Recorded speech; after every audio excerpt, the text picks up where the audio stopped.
Paper 2 ಗೆ ಸಂಬಂಧಪಟ್ಟಂತ backward ಕ್ಲಾಸಸ್ಗೆ ಅಲ್ಲಿ ನಿಮಗೆ ಸಿಗುತ್ತೆ. ಅಂಡ್ ಇದರ ಕಂಪ್ಲೀಟ್ ಇವತ್ತಿನ ವಿಡಿಯೋ ಸೇರಿ ಹಿಂದೆ ನಾವು ಮಾಡಿರ್ತಕ್ಕಂಥ ಎಲ್ಲಾ ವಿಡಿಯೋಗಳ ಓಕೆ ಅಲ್ಟಿಮೇಟ್ ಕ್ವಶನ್ಸ್ಗಳು ಓಕೆ ಇದ್ರಲ್ಲಿ ನಿಮ್ಗೆ 100 to 150 ಪ್ಲಸ್ ಕ್ವಶನ್ಸ್ ಗಳಿದೆ. ಈ ಒಂದು PDF ಬೇಕು ಅಂತಂದ್ರೆ ತಗೋಬಹುದು, ಬೇಕು ಅನ್ನೋರು ಅಥವಾ ವಿಡಿಯೋ ನೋಡೋರು ಸಾಕು, ಬೇಕು ಅನ್ನೋರು 140 ಪ್ಲಸ್ ಟ್ಯಾಕ್ಸ್ ಆಗುತ್ತೆ, ತಗೋಬಹುದು. ಇಮೇಲ್ ಐಡಿ ನಿಮ್ದು ಕರೆಕ್ಟ್ ಆಗಿ ಕೊಡಬೇಕಾಗುತ್ತೆ. ಲಿಂಕ್ ಕೊಡ್ತೀನಿ ಇದೇ ವಿಡಿಯೋದ ಕೆಳಗೆ, ಅಲ್ಲಿ ಕ್ಲಿಕ್ ಮಾಡಿ ಇಮೇಲ್ ಐಡಿ ಹಾಕಿ, ಮೊಬೈಲ್ ನಂಬರ್ ಹಾಕಿ. ಅದಾದ್ಮೇಲೆ ಪೇಮೆಂಟ್ ಮಾಡಿದ ತಕ್ಷಣ ನಿಮ್ಮ ಇಮೇಲ್ ಐಡಿಗೆ ಬರುತ್ತೆ. ಯಾಕಂದ್ರೆ ಇಮೇಲ್ ಐಡಿ ಕರೆಕ್ಟ್ ಆಗಿರ್ಬೇಕು, ಸ್ಪೆಲ್ಲಿಂಗ್ ಮಿಸ್ಟೇಕ್ ಮಾಡಬಾರ್ದು. ನಿಮ್ಗೆ ಈ ರೀತಿ ಪೇಮೆಂಟ್ ಸ್ಲಿಪ್ ಬರುತ್ತೆ, ಮತ್ತೆ ಇನ್ನೊಂದು ಆರ್ಡರ್ ಐಡಿ ಅಂತ ಬರುತ್ತೆ. ಆ ಆರ್ಡರ್ ಐಡಿ ಮೇಲ್ ಓಪನ್ ಮಾಡಿದ್ರೆ ಡೌನ್ಲೋಡ್ ಅಂತ ಇರುತ್ತೆ. ಇದು ಕ್ಲಿಕ್ ಮಾಡಿದ್ರೆ PDF ಡೌನ್ಲೋಡ್ ಆಗುತ್ತೆ ಸ್ನೇಹಿತರೆ. ಓಕೆ, ನಾನು ಲಿಂಕ್ ಎಲ್ಲ ಇದ್ರ ವಿಡಿಯೋ ಕೊಡ್ತೀನಿ. ಪ್ಲೇ ಲಿಸ್ಟ್ ಅಥವಾ ವಿಡಿಯೋಸ್ ಗಳ ಲಿಂಕ್ ಆಗಿರ್ಬೋದು, ಹಾಗೆ ಅದಕ್ಕೆ ಸಂಬಂಧಪಟ್ಟಂತ ಏನು PDF ಡೌನ್ಲೋಡ್ ಲಿಂಕ್ ಆಗಿರ್ಬೋದು, ಅದೆಲ್ಲ ನಾನು ಕೊಟ್ಟಿರ್ತೀನಿ. ಅಥವಾ ನಮ್ಮ ಟೆಲಿಗ್ರಾಮ್, ಇನ್ಸ್ಟಾಗ್ರಾಮ್ ಫಾಲೋ ಮಾಡಿದ ಮಾಡ್ಕೊಳ್ಳಿ, ಅಲ್ಲೂ ಕೂಡ ನಾನು ಲಿಂಕ್ಸ್ ಗಳನ್ನ ಶೇರ್ ಮಾಡ್ತೀನಿ ಸ್ನೇಹಿತರೆ. Okay fine. ಸೊ ಪ್ರಶ್ನೋತ್ತರಗಳು ಸೀರೀಸ್ ನೋಡಿ ಹೆಂಗ್ ಬರುತ್ತೆ ಕ್ವಶನ್ಸ್ ಗಳು ಅಂತ. ಒಂದು ಬ್ಯಾಕ್ವರ್ಡ್ ಕ್ಲಾಸಸ್ ಸಂಬಂಧಪಟ್ಟಂತೆ ಇರುತ್ತೆ, ಮತ್ತೆ ಕರೆಂಟ್ ಅಫೇರ್ ಇರುತ್ತೆ. ಎರಡೂ ಕೂಡ ನೋಡ್ಕೋಬೇಕು ನಾವು. ಈ ಸೀರೀಸ್ ಗಳಲ್ಲಿ ಎಲ್ಲ ಕೂಡ ಕವರ್ ಮಾಡ್ತಾ ಇದೀವಿ.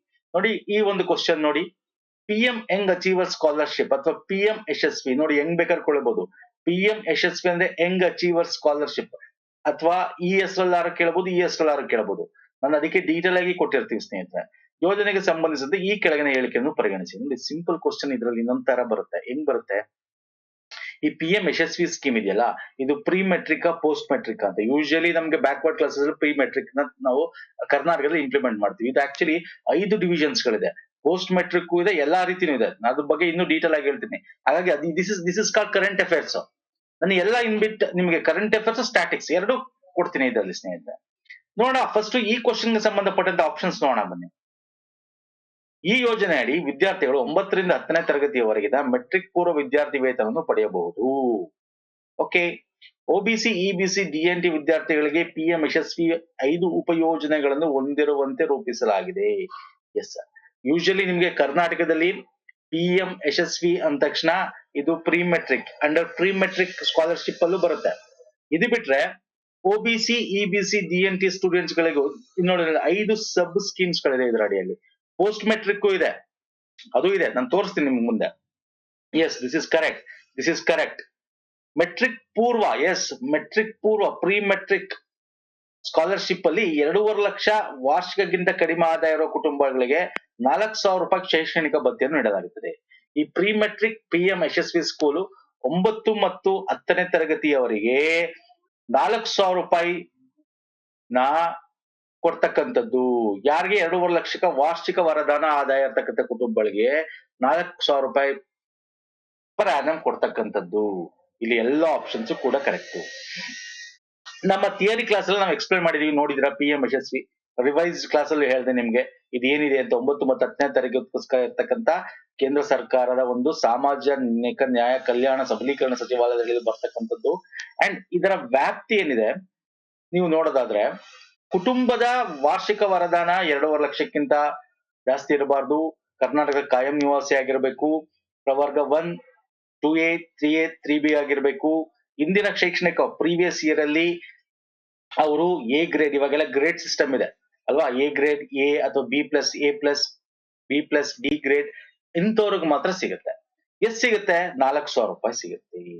ಓಕೆ, ಇಂಗ್ಲಿಷ್ ಅಲ್ಲಿ ಕೊಟ್ಟಿದ್ದೀನಿ. ಅಂಡ್ ಇಲ್ಲಿ ಆಲ್ಸೋ ಇದನ್ನ ನಾವು ನೋಡೋದಾದ್ರೆ, ಇದರ ಕರೆಂಟ್ ಅಫೇರ್ ರಿಲೇಟೆಡ್ ಇನ್ನು ಡೀಟೇಲ್ ಆಗಿ PM ಯಶಸ್ವಿ ಬಗ್ಗೆ ಸೆಂಟ್ರಲ್ ಗೌರ್ಮೆಂಟ್ ಸ್ಕೀಮ್ಸ್ ನ ತಗೊಂಡು ನೋಡೋದಾದ್ರೆ 5 ಸಬ್ ಕ್ಯಾಟಗರೀಸ್ ಮಾಡ್ತಾರೆ ಅವರು. Pre matric scholarship for OBC, ನಾವು ಹಿಂದುಳಿದ ವರ್ಗ ನೋಡ್ತಾ ಇದ್ದಕ್ಕೆ OBC ಬಗ್ಗೆ ಮಾತಾಡ್ತೀವಿ.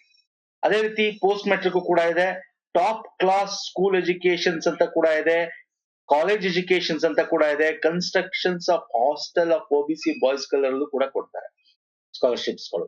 ಈ ತರ 5 ಸಬ್ ಕ್ಲಾಸ್ ನ ಮಾಡಿದ್ದಾರೆ. ಇದು ಕರೆಂಟ್ ಅಫೇರ್ ಅಲ್ಲಿ ಇದೆ. PM ಯಶಸ್ವಿ ಫುಲ್ ಫಾರ್ಮ್ ಕೇಳಬಹುದು, Young achiever scholarship award scheme for vibrant India for OBC and others ಅಂತ.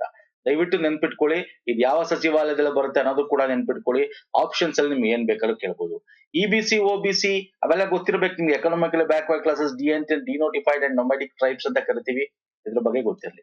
ಅರ್ಥ ಆಗಿದೆ ಅನ್ಕೋತೀನಿ. ಈಸಿ ಆಗಿತ್ತು ಕ್ವಶನ್. ಈಸಿ ಅಂದ್ರೆ ಓದಿದ್ರೆ ಈಸಿ, ಇಲ್ಲ ಅಂದ್ರೆ ಡಿಫಿಕಲ್ಟಿ ಸ್ನೇಹಿತರೆ. ಈಗ ಇದು ಅಷ್ಟೇ.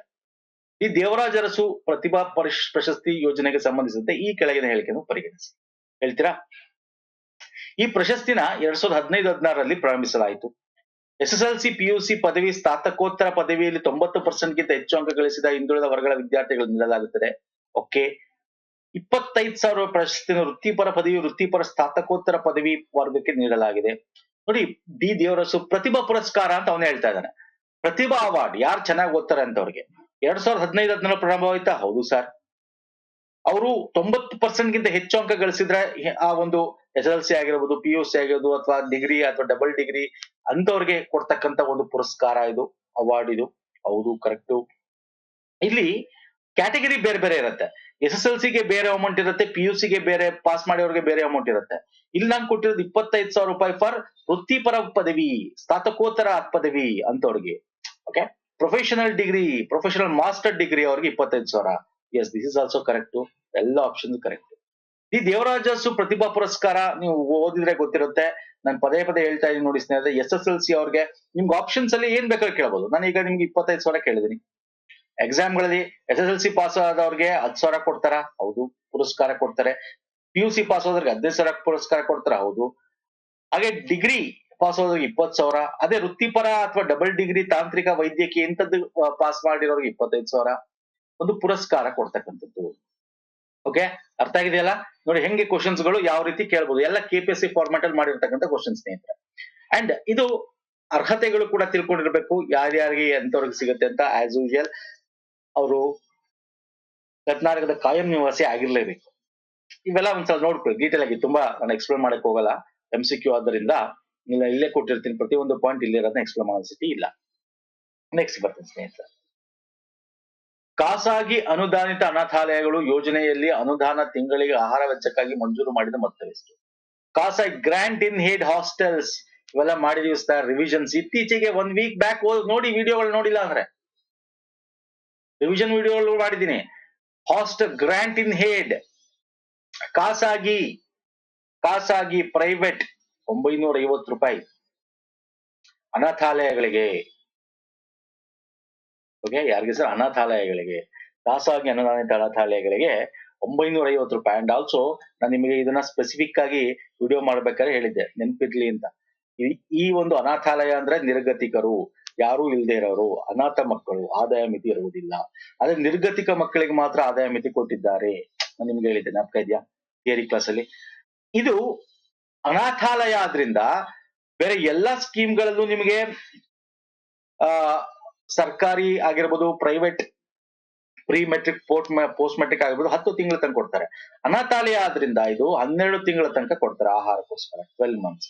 ಇದು very important, for 12 months. Okay, ಇದು ಗೊತ್ತಿರಬೇಕು.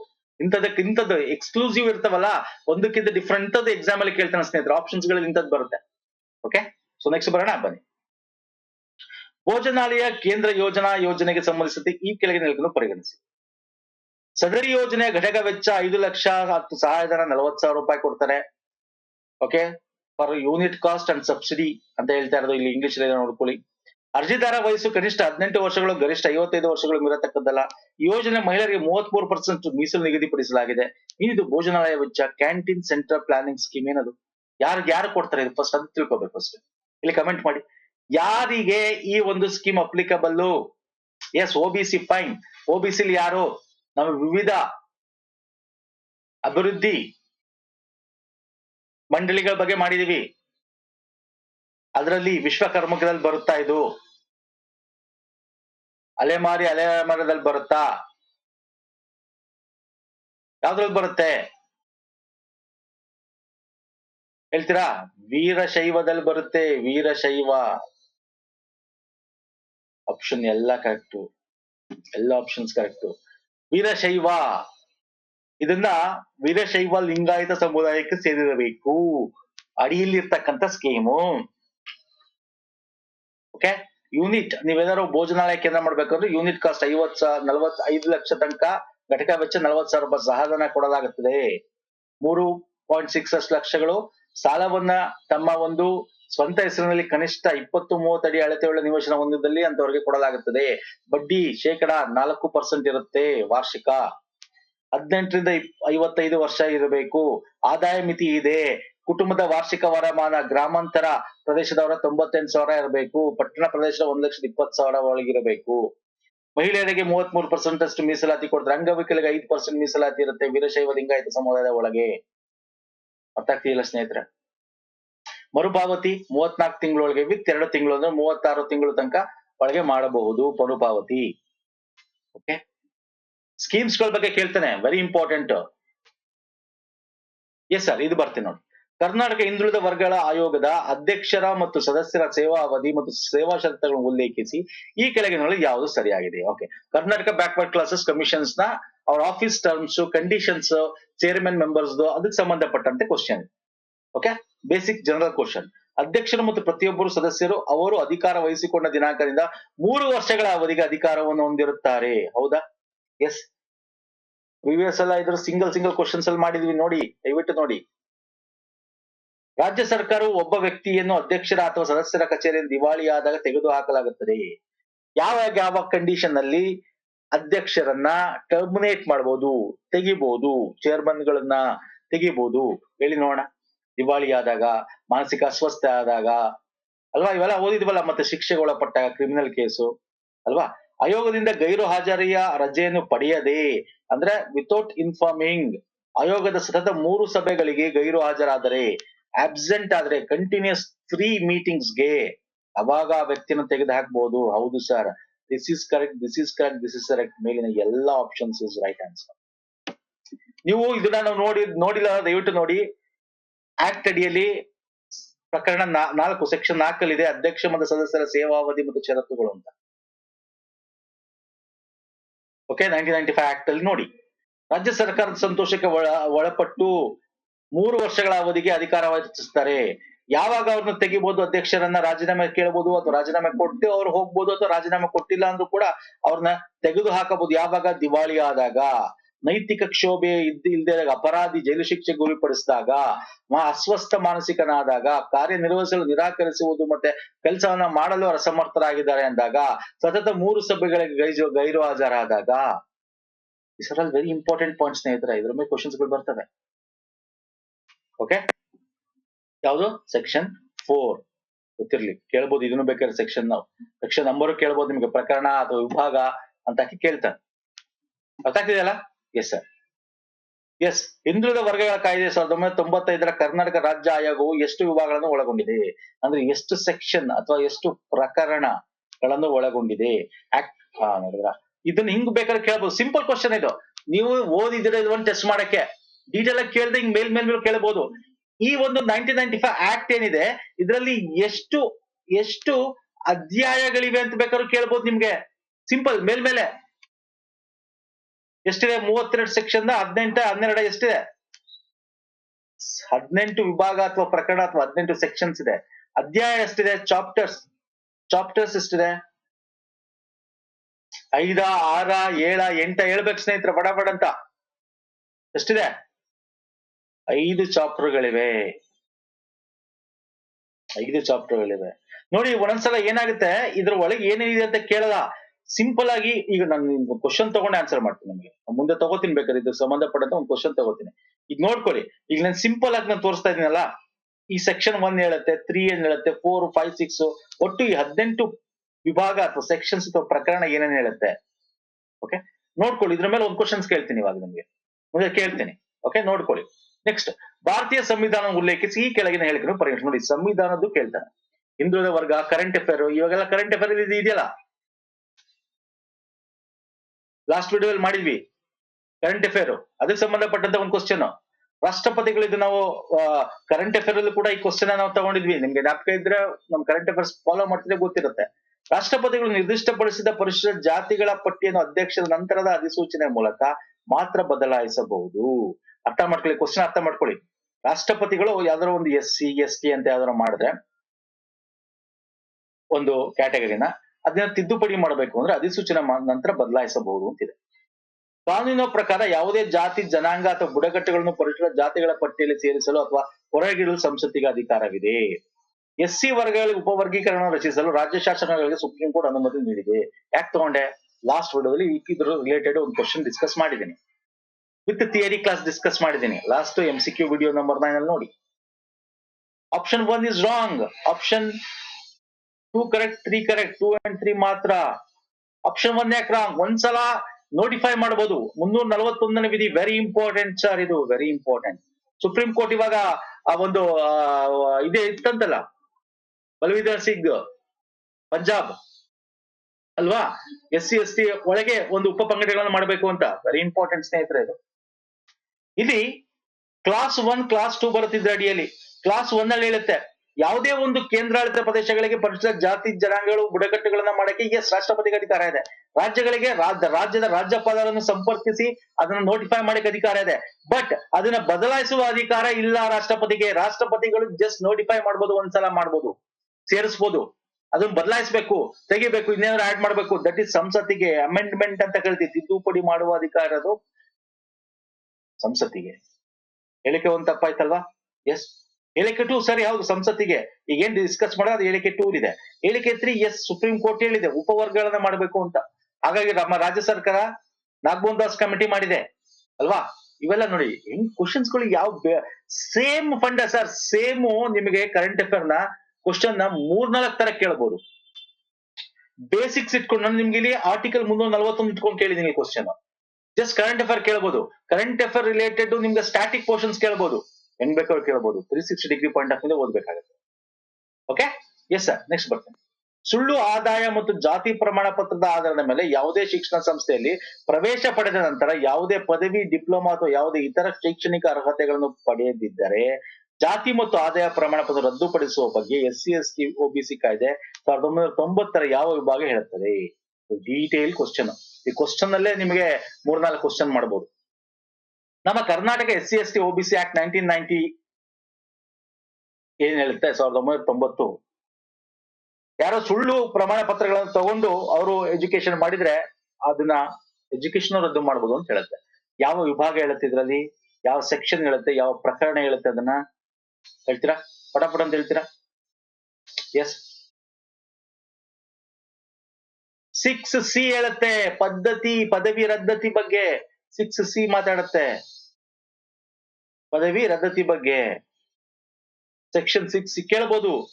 ಸೆಕ್ಷನ್ 6C 1990 ಆಕ್ಟ್ ಹೇಳುತ್ತೆ ಅಲ್ಲಿ, ಕಾನೂನು ಏನೇ ಇದ್ದರೂ ಯಾವುದೇ ಪದವಿ, ಡಿಪ್ಲೊಮಾ ಅಥವಾ ಸುಳ್ಳು ಜಾತಿ ಪ್ರಮಾಣ ಪತ್ರ ಆಧಾರದ ಮೇಲೆ ಅಥವಾ ಪ್ರಕರಣದ ಆಧಾರದ ಮೇಲೆ ಯಾವುದೇ ಶಿಕ್ಷಣ ಸಂಸ್ಥೆಗಳಿಗೆ ಪ್ರವೇಶ ಪಡೆದ ನಂತರ ವ್ಯಕ್ತಿಯು ಪಡೆದ ಯಾವುದೇ ಶೈಕ್ಷಣಿಕ ಅರ್ಹತೆಗಳು ಸುಳ್ಳು ಆದಾಯ, ಜಾತಿ ಪ್ರಮಾಣ ಪತ್ರ, ಜಾತಿ ಪ್ರಮಾಣ ಪತ್ರ ರದ್ದುಗೊಳಿಸಿದಾಗ ಹಿಂತೆಗೆದುಕೊಳ್ಳಲಾಗುತ್ತದೆ. ಕ್ಯಾನ್ಸಲೇಷನ್ ಆಫ್ ಡಿಗ್ರಿ ಅಂತ. ಅರ್ಥ ಆಗ್ತಿದೆಯಲ್ಲ?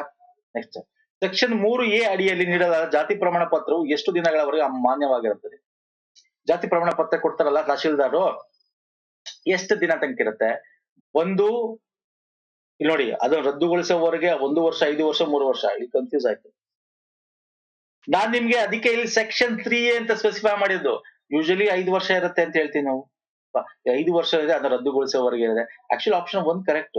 ಸೆಕ್ಷನ್ 3A ಏನ್ ಹೇಳುತ್ತೆ ಈ ಒಂದು ಆಕ್ಟ್ ಅಡಿಯಲ್ಲಿ ಅಂತ ನೋಡೋದಾದ್ರೆ, ತಹಶೀಲ್ದಾರ್ ನೀಡಿದ ಪ್ರಮಾಣ ಪತ್ರದ ಸಿಂಧುತ್ವ 3A ನನ್ಗೆ ಸ್ಪೆಸಿಫೈ ಮಾಡಿ ಅದಕ್ಕೆ ಕೊಟ್ಟಿರೋದು. ಅಡಿಯಲ್ಲಿ ನೀಡಿದ ಜಾತಿ ಪ್ರಮಾಣ ಪತ್ರ ರದ್ದುಗೊಳಿಸುವವರೆಗೆ ಅಂದ್ರೆ, ಈಗ ನಾವು ಹಿಂದೆ ಓದಿದ್ವಿ ಇಲ್ಲಿ 6C ಬೇರೆ ಬೇರೆ ಕಾರಣದಿಂದ ರದ್ದು ಮಾಡಬಹುದು ಅಲ್ವಾ? ನೀವು ತಪ್ಪು ಕೊಟ್ಟು, ಸುಳ್ಳು ಮಾಹಿತಿ, ಇವೆಲ್ಲ ನ್ಯೂಸ್ ಅಲ್ಲಿ ಇದ್ವು ನಿಮ್ಗೆ ಅಲ್ವಾ? ಜನರಲ್ ಮೆರಿಟ್ ಅವರು SC ಕ್ಯಾಟಗರಿಯಿಂದ ತಗೊಂಡಿರ್ತಕ್ಕಂಥದ್ದು ಉಂಟು. ರಾಜಕಾರಣಿಗಳ ಮಕ್ಕಳುಗಳು ಅಲ್ವಾ? ಇವೆಲ್ಲ ನಿಮ್ಗೆ 2 ವರ್ಷದಲ್ಲಿ ಸುದ್ದಿಯಲ್ಲಿ ನೀವು ನೋಡಿರ್ತೀರಾ. ಅದೇ ರೀತಿ ಸೆಕ್ಷನ್ 3A ಅಡಿಯಲ್ಲಿ ಮಾಡ್ಬೋದು. 3B ಇನ್ನೊಂದಿದೆ, ಅದರಲ್ಲಿ 5 ವರ್ಷಗಳ ಅವಧಿಗೆ ಮಾನ್ಯವಾಗಿರುತ್ತೆ. ಅಂದ್ರೆ ಇವೆರಡರಲ್ಲಿ ಯಾವ್ದು ಒಂದು ಅಂತ. ಈಗ ನಾನು ನಿಮ್ಗೆ ಇನ್ನೊಂದು ಸೆಕ್ಷನ್ ತೋರಿಸ್ತೀನಿ 5Bಯಲ್ಲಿ. ಇಲ್ಲಿ ಹೇಳುತ್ತೆ, ಒಂದು ಆ ಸೆಕ್ಷನ್ ಅಡಿ ಕೆನೆ ಪದರ, ಈಗ OBC ಅಂತ ತಗೊಂಡ್ರೆ, ಈಗ SC ST OBC ಅಂತ ತಗೊಂಡ್ರೆ ಅವರು OBC ಸೆಕ್ಷನ್ ಅಡಿ ಮಾಡ್ತಾರೆ ಸರ್. ಎಸ್, OBC ಕೆನೆ ಪದರ ಇದೆ, ಕ್ರಿಮಿಲೇಯರ್ ಇದೆ.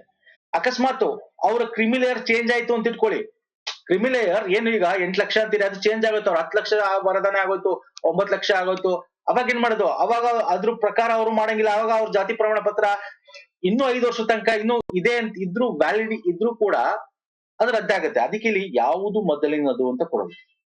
ಐದರ್ ನೀವು ಆ ಮೀಸಲಾತಿಯ ಒಂದು ಏನು ಚೌಕಟ್ಟಿದೆ ತಗೊಳ್ಬೇಕು ಅಂತ, ಅದ್ರಲ್ಲಿ ಹೊರಗೆ ಬಂದ್ರೆ, ನಿಮ್ಮ ವಾರ್ಷಿಕ ವರ್ಗ ಜಾಸ್ತಿ ಆದ್ರೆ ಎಸ್ ರದ್ದಾಗ್ಬೋದೆ. ಇಲ್ಲ 5 ವರ್ಷ ತನಕ ಅದಿರುತ್ತೆ. 5 ವರ್ಷ ಆದ್ಮೇಲೆ ಪುನಃ ರಿನ್ಯೂ ಮಾಡಿಸ್ಕೋಬೇಕು. ಓಕೆ, ಅರ್ಥ ಆಗಿದೆ ಅನ್ಕೋತೀನಿ. ಕಾನ್ಸೆಪ್ಟ್ಸ್ ನೋಡ್ಕೊಂಡು ಆನ್ಸರ್ ಮಾಡ್ಬೇಕಾಗತ್ತೆ ಸ್ನೇಹಿತರೆ. ಕ್ವಶನ್ ನೋಡ್ಕೊಂಡು ಆನ್ಸರ್ ಮಾಡ್ಬೇಕಾಗತ್ತೆ. ನೆಕ್ಸ್ಟ್, ಜಾತಿ ಪ್ರಮಾಣ ಪತ್ರ ಮತ್ತು ಆದಾಯ ಮತ್ತು ಜಾತಿ ಪ್ರಮಾಣ ಪತ್ರದ ವಿತರಣೆ OBCಗಾಗಿ ಯಾವ ರೂಪದಲ್ಲಿ ಇರಬೇಕು? ಅಂದ್ರೆ OBC ಕ್ಯಾಟಗರಿಗೆ ಜಾತಿ ಪ್ರಮಾಣ ಅಥವಾ ಕ್ಯಾಸ್ಟ್ ಅಂಡ್ ಇನ್ಕಮ್ ಸರ್ಟಿಫಿಕೇಟ್ ಕೊಡ್ಬೇಕು. ಕ್ಯಾಸ್ಟ್ ಅಂಡ್ ಇನ್ಕಮ್ ಸರ್ಟಿಫಿಕೇಟ್ ನ ಕೊಡ್ತೀವಿ ಅಲ್ವಾ sir? OBC issue I am talking about issue of caste. I am not talking about application. ನೀವು ಅಪ್ಲಿಕೇಶನ್ ಕೊಡ್ಬೇಕಾದ್ರೆ ಯಾವ ಫಾರ್ಮ್ಯಾಟ್ ಅಲ್ಲಿ ಕೊಡ್ಬೇಕು ಅದು ಕೇಳ್ತಾ ಇಲ್ಲ. ಅದನ್ನು ಕ್ವಶನ್ ತಗೊಂಡು ನಿಮ್ಗೆ ತೋರಿಸ್ತೇನೆ. ಇಶ್ಯೂ ಮಾಡ್ಬೇಕಾದ್ರೆ ಅವರು OBCಗೆ ಯಾವ ರೀತಿ ಮಾಡ್ತಾರೆ. ಬೇಕಾದ್ರೆ SCದು ಕೇಳಬಹುದು, STದು ಕೇಳಬಹುದು, SC/ST ಕೇಳಬಹುದು, ಅಥವಾ ಕ್ಯಾಟಗರಿ 1 ಕೇಳಬಹುದು. ಯಾವ ಫಾರ್ಮ್ಯಾಟ್ ಅಲ್ಲಿ ನಿಮಗೆ ಸರ್ಟಿಫಿಕೇಟ್ ಇಶ್ಯೂ ಮಾಡ್ತಾರೆ? Form D, form E, form F, ಮೇಲಿನ ಎಲ್ಲ. Right answer form F. Form F ಅಲ್ಲಿ OBC ಅವರಿಗೆ ಇಶ್ಯೂ ಮಾಡ್ತಕ್ಕಂಥದ್ದು. ಫಾರ್ಮ್ ಡಿ ನೀವೇನ್ ಅಪ್ಲೈ ಮಾಡಿದ್ರೆ ನಿಮಗೆ ಕ್ಯಾಸ್ಟ್ ಸರ್ಟಿಫಿಕೇಟ್ ಕೊಡಬೇಕು ಅಂದ್ರೆ ಫಾರ್ಮ್ ಡಿ SC/STಗೆ. ಇಲ್ಲಿ ಫಾರ್ಮ್ ಇ ಕ್ಯಾಟಗರಿ 1 ಅವರಿಗೆ. OBC ಅದರ್ ದನ್ ಕ್ಯಾಟಗರಿ 1 ಅಂದ್ರೆ 2A, 3B ಏನಿದೆ 3A ಅವ್ರಿಗೆ ಫಾರ್ಮ್ ಎಫ್ ಅಲ್ಲಿ ಕೊಡ್ತಾರೆ. ಓಕೆ, ಅದೇ ರೀತಿ ನಾನು ಇನ್ನೊಂದು ಕ್ವಶನ್ ತಗೋತೀನಿ. ಜಾತಿ ಪ್ರಮಾಣ ಪತ್ರ ಮತ್ತು ಆದಾಯ ಮತ್ತು ಜಾತಿ ಪ್ರಮಾಣ ಪತ್ರದ ಅರ್ಜಿಯು OBCಗಾಗಿ ಯಾವ ರೂಪದಲ್ಲಿ ಇರಬೇಕು? ಅರ್ಜಿಲಿ ಅಪ್ಲಿಕೇಶನ್ ಬಗ್ಗೆ ಮಾತಾಡ್ತಾನೆ. ನೀವು ಅಪ್ಲಿಕೇಶನ್ ಹಾಕ್ಬೇಕಾದ್ರೆ OBC ಅವರು ನಮ್ಗೆ ಜಾತಿ ಪ್ರಮಾಣ ಪತ್ರ, ಕ್ಯಾಸ್ಟ್ ಅಂಡ್ ಇನ್ಕಮ್ ಸರ್ಟಿಫಿಕೇಟ್ಗೆ ಯಾವ ಫಾರ್ಮೆಟ್ ಅಲ್ಲಿ ಹಾಕ್ತೀರಾ? Form D, form C, form F ಅಥವಾ ಎಲ್ಲ? ಯಾವ್ದು ಕರೆಕ್ಟು? ಫಾರ್ಮ್ ಎಫ್ ಅಂತೂ ಅಲ್ಲ, ಈಗ ನೋಡಿದ್ವಿ ನಾವು. ಫಾರ್ಮ್ ಡಿನೂ ಅಲ್ಲ, ಫಾರ್ಮ್ ಇನೂ ಅಲ್ಲ. ಇಲ್ಲಿ ನೋಡಿದ್ವಲ್ಲ, ಇರ್ತಾನೆ ಉಳಿದಿರೋದು ಯಾವ್ದು? Form C. ನೋಡಿ, ಫಾರ್ಮ್ ಡಿ ನೆನ್ಪಿಟ್ಕೊಳ್ಳೋದು ಹೆಂಗೆ? ಫಾರ್ಮ್ ಡಿ, EF ಇದು ಇಶ್ಯೂ, ಜಾತಿ ಪ್ರಮಾಣ ಪತ್ರ ನೀಡ್ತಕ್ಕಂಥದ್ದು ಬೇರೆ ಬೇರೆ ಕ್ಯಾಟಗರಿಗೆ. ಫಾರ್ಮ್ ABC ಇದೆಯಲ್ಲ, ಅದು ನೀವು ಅಪ್ಲಿಕೇಶನ್ ಆಗ್ತಕ್ಕಂಥದ್ದು. SC/ST ಕ್ಯಾಟಗರಿ ಅವ್ರು ಹೋದ್ರೆ ಫಾರ್ಮ್ ಎ ಮುಖಾಂತರ ಹಾಕ್ತೀರಾ. ಕ್ಯಾಟಗರಿ 1 ಆದ್ರೆ ಫಾರ್ಮ್ ಬಿ ಅಪ್ಲಿಕೇಶನ್ ಹಾಕ್ತೀರಾ, ನಮ್ಗೆ ಜಾತಿ ಪ್ರಮಾಣ ಪತ್ರ ಬೇಕು ಅಂತ ಹೇಳಿ. OBC ಆದ್ರೆ ಫಾರ್ಮ್ ಸಿ, ಜಾತಿ ಮತ್ತು ಇನ್ಕಮ್, ಆದಾಯ ಪ್ರಮಾಣ ಪತ್ರಕ್ಕೆ ಸಲ್ಲಿಸ್ತಕ್ಕಂಥದ್ದು. ಅರ್ಥ ಆಗ್ತಿದೆಯಲ್ಲ? ಇದನ್ನು ಕೂಡ ತಿಳ್ಕೊಬೇಕು, ಎಕ್ಸಾಮ್ ಕೇಳ್ತಾನೆ. ಇನ್ನೂ ಬೇರೆ ಬರುತ್ತೆ, ಅದನ್ನೆಲ್ಲ ನಾವು ಥಿಯರಿ ಕ್ಲಾಸ್ ಅಲ್ಲಿ ಮಾಡಿದ್ವಿ, ತುಂಬಾ ಡೀಟೇಲ್ ಬೇಕಾಗಿಲ್ಲ ಇಲ್ಲಿ ಸ್ನೇಹಿತರೆ. ಇದು important, most important. Fine sir. ಈಗ ಹೇಳಿ ನೋಡೋಣ. ನಿಮ್ಗೆ ಹೇಳಿದ್ದೆ ಒಂದು ಕ್ವಶನ್ ಕೇಳ್ತೀನಿ, ಸಿಂಪಲ್ ಆಗಿರೋದು ಅಂತ ನೋಡ್ಕೊಳ್ಳಿ. ಕಾಯ್ದೆ ಅಡಿಯಲ್ಲಿ ಸೆಕ್ಷನ್ಸ್ ಗಳ ಮೇಲೆ ಸಿಂಪಲ್ ಕ್ವಶನ್ಸ್ ಕೇಳ್ತಾನೆ ಅಂತ ಹೇಳಿದ್ದೆ. ಹಿಂದುಳಿದ ವರ್ಗಗಳ ಕಾಯ್ದೆ 1995ರ ಕರ್ನಾಟಕ ರಾಜ್ಯ ಆಯೋಗದ ಯಾವ ವಿಭಾಗವು ವಾರ್ಷಿಕ ವರದಿ ಸಲ್ಲಿಕೆಯನ್ನು ಸೂಚಿಸುತ್ತದೆ? ಅಂದ್ರೆ annual report and audit report laid down before the state legislature. ಶಾಸಕಾಂಗದ ಮುಂದೆ ಆನ್ಯುವಲ್ ರಿಪೋರ್ಟ್ ನ ಸಬ್ಮಿಟ್ ಮಾಡಬೇಕು ಅಂತ ಈ ಒಂದು OBC ಆಕ್ಟ್ 1995 ಹೇಳುತ್ತೆ. ಯಾವ ಒಂದು ಸೆಕ್ಷನ್ ಅಥವಾ ಯಾವ ಪ್ರಕರಣ ಹೇಳುತ್ತೆ ಹೇಳ್ತೀರಾ? 13, 14, 15 ನಿಮ್ಗೆ ಹೇಳಿದೆ 18 ಪ್ರಕರಣ ಇದೆ, ಅದ್ರಲ್ಲಿ ನೋಡ್ಕೊಳ್ಳಿ. ಮೇಲ್ ಕೇಳ್ತಾನೆ ಅಂತ ಈಗ ತಾನೇ ನಿಮಗ್ ತೋರಿಸ್ತೆ. ಎಸ್, ಆನ್ಸರ್ ಮಾಡಿ ನೋಡೋಣ ಯಾವ್ದು ಕರೆಕ್ಟು. ಸೆಕ್ಷನ್ 15 ಅಥವಾ ಪ್ರಕರಣ 15 ಅಲ್ವಾ? 1995 ಆಕ್ಟ್ ಅಲ್ಲಿ 5 ಚಾಪ್ಟರ್ಸ್ ಗಳಿದೆ, 5 ಅಧ್ಯಾಯಗಳಿವೆ, 18 ಸೆಕ್ಷನ್ಸ್ ಗಳಿವೆ. ಅದರಲ್ಲಿ 15ನೇ ಸೆಕ್ಷನ್ ಹೇಳುತ್ತೆ, 4ನೇ ಚಾಪ್ಟರ್ ಅಲ್ಲಿ ಪ್ರಕರಣ 15 ಇದ್ರ ಬಗ್ಗೆ ಹೇಳುತ್ತೆ. ವಾರ್ಷಿಕ ರಿಪೋರ್ಟ್ ಆಡಿಟಿಂಗ್ ಬಗ್ಗೆ ಹೇಳುತ್ತೆ. ಅರ್ಥ ಆಗ್ತಿದೆಯಲ್ಲ? Option 3 is the right answer. Yes sir. Next ಬರ್ತೇನೆ. ಹಿಂದುಳಿದ ವರ್ಗಗಳ ಕಲ್ಯಾಣ ಇಲಾಖೆ ಅಡಿ ಕರ್ನಾಟಕ ಸರ್ಕಾರದಿಂದ ಎಷ್ಟು ಅನುದಾನಗಳನ್ನು ನೀಡಲಾಗಿದೆ ಮತ್ತು ತಾಲೂಕು ಮಟ್ಟದಲ್ಲಿ ತಾಲೂಕು ಕಚೇರಿಗಳಿಗಾಗಿ ದೇವರಾಜ ಅರಸು ಭವನ ನಿರ್ಮಾಣವನ್ನು ಕೈಗೊಳ್ಳಲಾಗುತ್ತಿದೆ? ನೋಡಿ, ನಾನು ನಿಮಗೆ ಒಂದು ಆನ್ಯುವಲ್ ರಿಪೋರ್ಟ್ಸ್ ಬಗ್ಗೆ ಮಾತಾಡ್ತಿದ್ದೆ ಅಲ್ವಾ, ಅಪ್ಡೇಟ್ಸ್ ಗಳು ಅದ್ರ ಬಗ್ಗೆ ಎಲ್ಲ ಹೇಳ್ತಿದ್ದೆ. ಈಗ ಮೊನ್ನೆ ಕೂಡ ಮಾಡ್ಬೇಕಾರೆ ಈಗ ಈ ಒಂದು ಹಾಸ್ಟೆಲ್ ಸ್ಕೀಮ್ಗೆ ಇಷ್ಟು ದುಡ್ಡು ತೆಗ್ದಿರ್ತೀವಿ, ಒಂದ್ಸಲ ಕೇಳ್ತಾನಂತದ್ದು ಅಂತ. ಇದ್ ನೋಡಿ, ಅಟ್ಲೀಸ್ಟ್ ಹಾಸ್ಟೆಲ್ ಸ್ಕೀಮ್ಸ್ಗೆ ಇಷ್ಟು ಬಜೆಟ್ ಅಲ್ಲಿ ಇಟ್ಟಿದೀವಿ ಅಂತ ಅದನ್ನ ತಿಳ್ಕೊಳ್ಳಿಲ್ಲ ಅಂದ್ರೂ ಕೂಡ ಈ ಹಿಂದುಳಿದ ವರ್ಗದಲ್ಲಿ ಪ್ರಮುಖವಾಗಿ ದೇವರಾಜ್ ಅರಸ್ ವೆರಿ ಇಂಪಾರ್ಟೆಂಟ್ ಭವನ ನಿರ್ಮಾಣ ಮಾಡಕ್ಕೆ ಇಷ್ಟು ಲಕ್ಷ ಅಂತ ದುಡ್ಡು ಈ ಒಂದು ಲಾಸ್ಟ್ ಒಂದು ಫೈನಾನ್ಷಿಯಲ್ ಇಯರ್ ಕೊಟ್ಟಿದೆ. ನೋಡಿ, ನಾನು ನಿಮ್ಗೆ ಯಾಕೆ ಈ ತರ ಕ್ವಶನ್ ತಗೋದು, ಇಂಥದ್ದು ಬರಬಹುದು, ಕೇಳಬಹುದು. ನಿಮ್ಗೆ ಕ್ವಶನ್ ಲೆವೆಲ್ ಡಿಫಿಕಲ್ಟಿ ಮಾಡ್ಬೇಕಂದ್ರೆ ಇಂಥ ಅಂಕಿಅಂಶ. ಅದಕ್ಕಾಗಿ ನೀವೇನ್ ಮಾಡ್ಬೇಕಾಗುತ್ತೆ? ಆನ್ಯುವಲ್ ರಿಪೋರ್ಟ್ಸ್ ಗಳನ್ನ ಓದ್ಬೇಕಾಗತ್ತೆ. ಅಂದ್ರೆ ಕಂಪ್ಲೀಟ್ ಬಡ್ಜೆಟ್ ಗಳನ್ನ ಅಡಿಯಲ್ಲಿ ಏನು ವಾರ್ಷಿಕ ವರದಿ ಬಿಡುಗಡೆ ಈಗ ಹೊಸದಾಗ ಆಗಿದೆಯಲ್ಲ, ಅದನ್ನು ಓದ್ಬೇಕಾಗತ್ತೆ. Right answer option 1.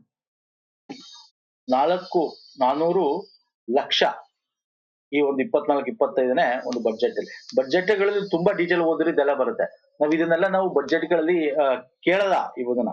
ಬಟ್ ಈ ತರ ಒಂದಷ್ಟು ಎಕ್ಸಾಮ್ಗಳು ಅದಕ್ಕೆ ಸಂಬಂಧಪಟ್ಟಿದ್ದ ಎಕ್ಸಾಮ್ ಇದ್ದಾಗ ಅದಕ್ಕೆ ಸಂಬಂಧಪಟ್ಟಿರ್ತಕ್ಕಂಥ ಬಜೆಟ್ಗಳನ್ನ ಅಂಕಿ ಅಂಶಗಳನ್ನ ಓದ್ಬೇಕು. ನೀವು ಬಜೆಟ್ ತಗೊಂಡು ನೋಡಿದ್ರೆ ಕರ್ನಾಟಕದ ಡಾಕ್ಯುಮೆಂಟ್ ಅದು ಲಾಸ್ಟ್ ಅಲ್ಲೆಲ್ಲ ಇರುತ್ತೆ ನಿಮಗೆ.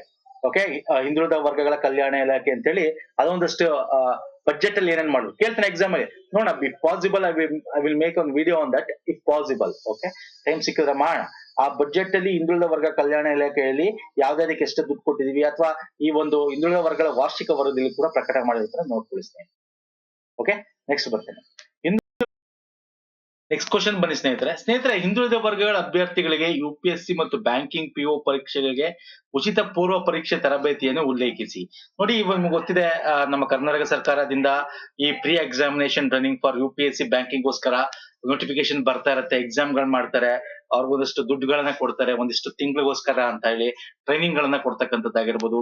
ಕರ್ನಾಟಕದಲ್ಲಾದ್ರೆ ಹೈದರಾಬಾದ್, ಓಕೆ, ಹಾಗೆ ಡೆಲ್ಲಿ, ಈ ರೀತಿ ಅಲ್ವಾ. ಇದಕ್ಕೆ ಸಂಬಂಧಪಟ್ಟಂತೆ ಒಂದು ಪ್ರಶ್ನೆ ಇದೆ, ನೋಡೋಣ ಬನ್ನಿ. ಕುಟುಂಬದ ವಾರ್ಷಿಕ ಆದಾಯ ಮಿತಿ 5 ಲಕ್ಷಗಳು. ಅಭ್ಯರ್ಥಿ ವಯಸ್ಸಿನ ಮಿತಿ ಕನಿಷ್ಠ 21 ವರ್ಷ ಆಗಿರಬೇಕು. UPSC ನಾಗರಿಕ ಸೇವೆಗಳ ಪರೀಕ್ಷೆಯ ಪೂರ್ವ ತರಬೇತಿ ಪ್ರೀ ಎಕ್ಸಾಮಿನೇಷನ್ ಟ್ರೈನಿಂಗ್ ಗೋಸ್ಕರ UPSC ಏನ್ ಕೊಡ್ತಾರೆ, 7 ರಿಂದ 9 ತಿಂಗಳ ಸಂಪೂರ್ಣ ಪಠ್ಯಕ್ರಮ ಒದಗಿಸಲಾಗುವುದು. ಮೇಲಿನ ಯಾವ ಆಯ್ಕೆಗಳು ಸರಿಯಾಗಿದೆ ಹೇಳಿ. ಎಸ್, ಇಲ್ಲಿ all options are correct. Okay, ನಾನು ಇದ್ರ ರಿಲೇಟೆಡ್ ಇನ್ನೂ ಒಂದು ಕ್ವಶನ್ ತಗೋತೀನಿ, ಅಲ್ಲಿ ಇನ್ನೂ ಡೀಟೇಲ್ ಡಿಸ್ಕಸ್ ಮಾಡೋಣ. ಹಿಂದುಳಿದ ವರ್ಗ ಕಲ್ಯಾಣ ಇಲಾಖೆಗಳಿಂದ ಮತ್ತೆ ಅಲ್ಪಸಂಖ್ಯಾತರ ಒಂದು ಇಲಾಖೆಗಳಿಂದ ನಿಮ್ ನೋಟಿಫಿಕೇಶನ್ಸ್ ಬರ್ತಾ ಇರತ್ತೆ ಅಲ್ವಾ. KS, IAS ಅಥವಾ ಬ್ಯಾಂಕ್ PO ಆಫೀಸರ್ಗಳಿಗೆ ಅಂತ ಹೇಳಿ ಅವರ ವಾರ್ಷಿಕ ಆದಾಯ ಮಿತಿ 5 ಲಕ್ಷ. ಇದು ಹೊಸದಾಗಿ ಅಪ್ಡೇಟ್ ಮಾಡಿರೋದು. ಮೊದಲು ಬೇರೆ 2.5, 3.5 ಆ ತರ ಇತ್ತು, ಈಗ ಒಟ್ಟಿಗೆ 5 ಅಂತ ಮಾಡಿದ್ದಾರೆ. ಮಿನಿಮಮ್ ವಯಸ್ಸು 21 ಆಗಿರ್ಬೇಕು.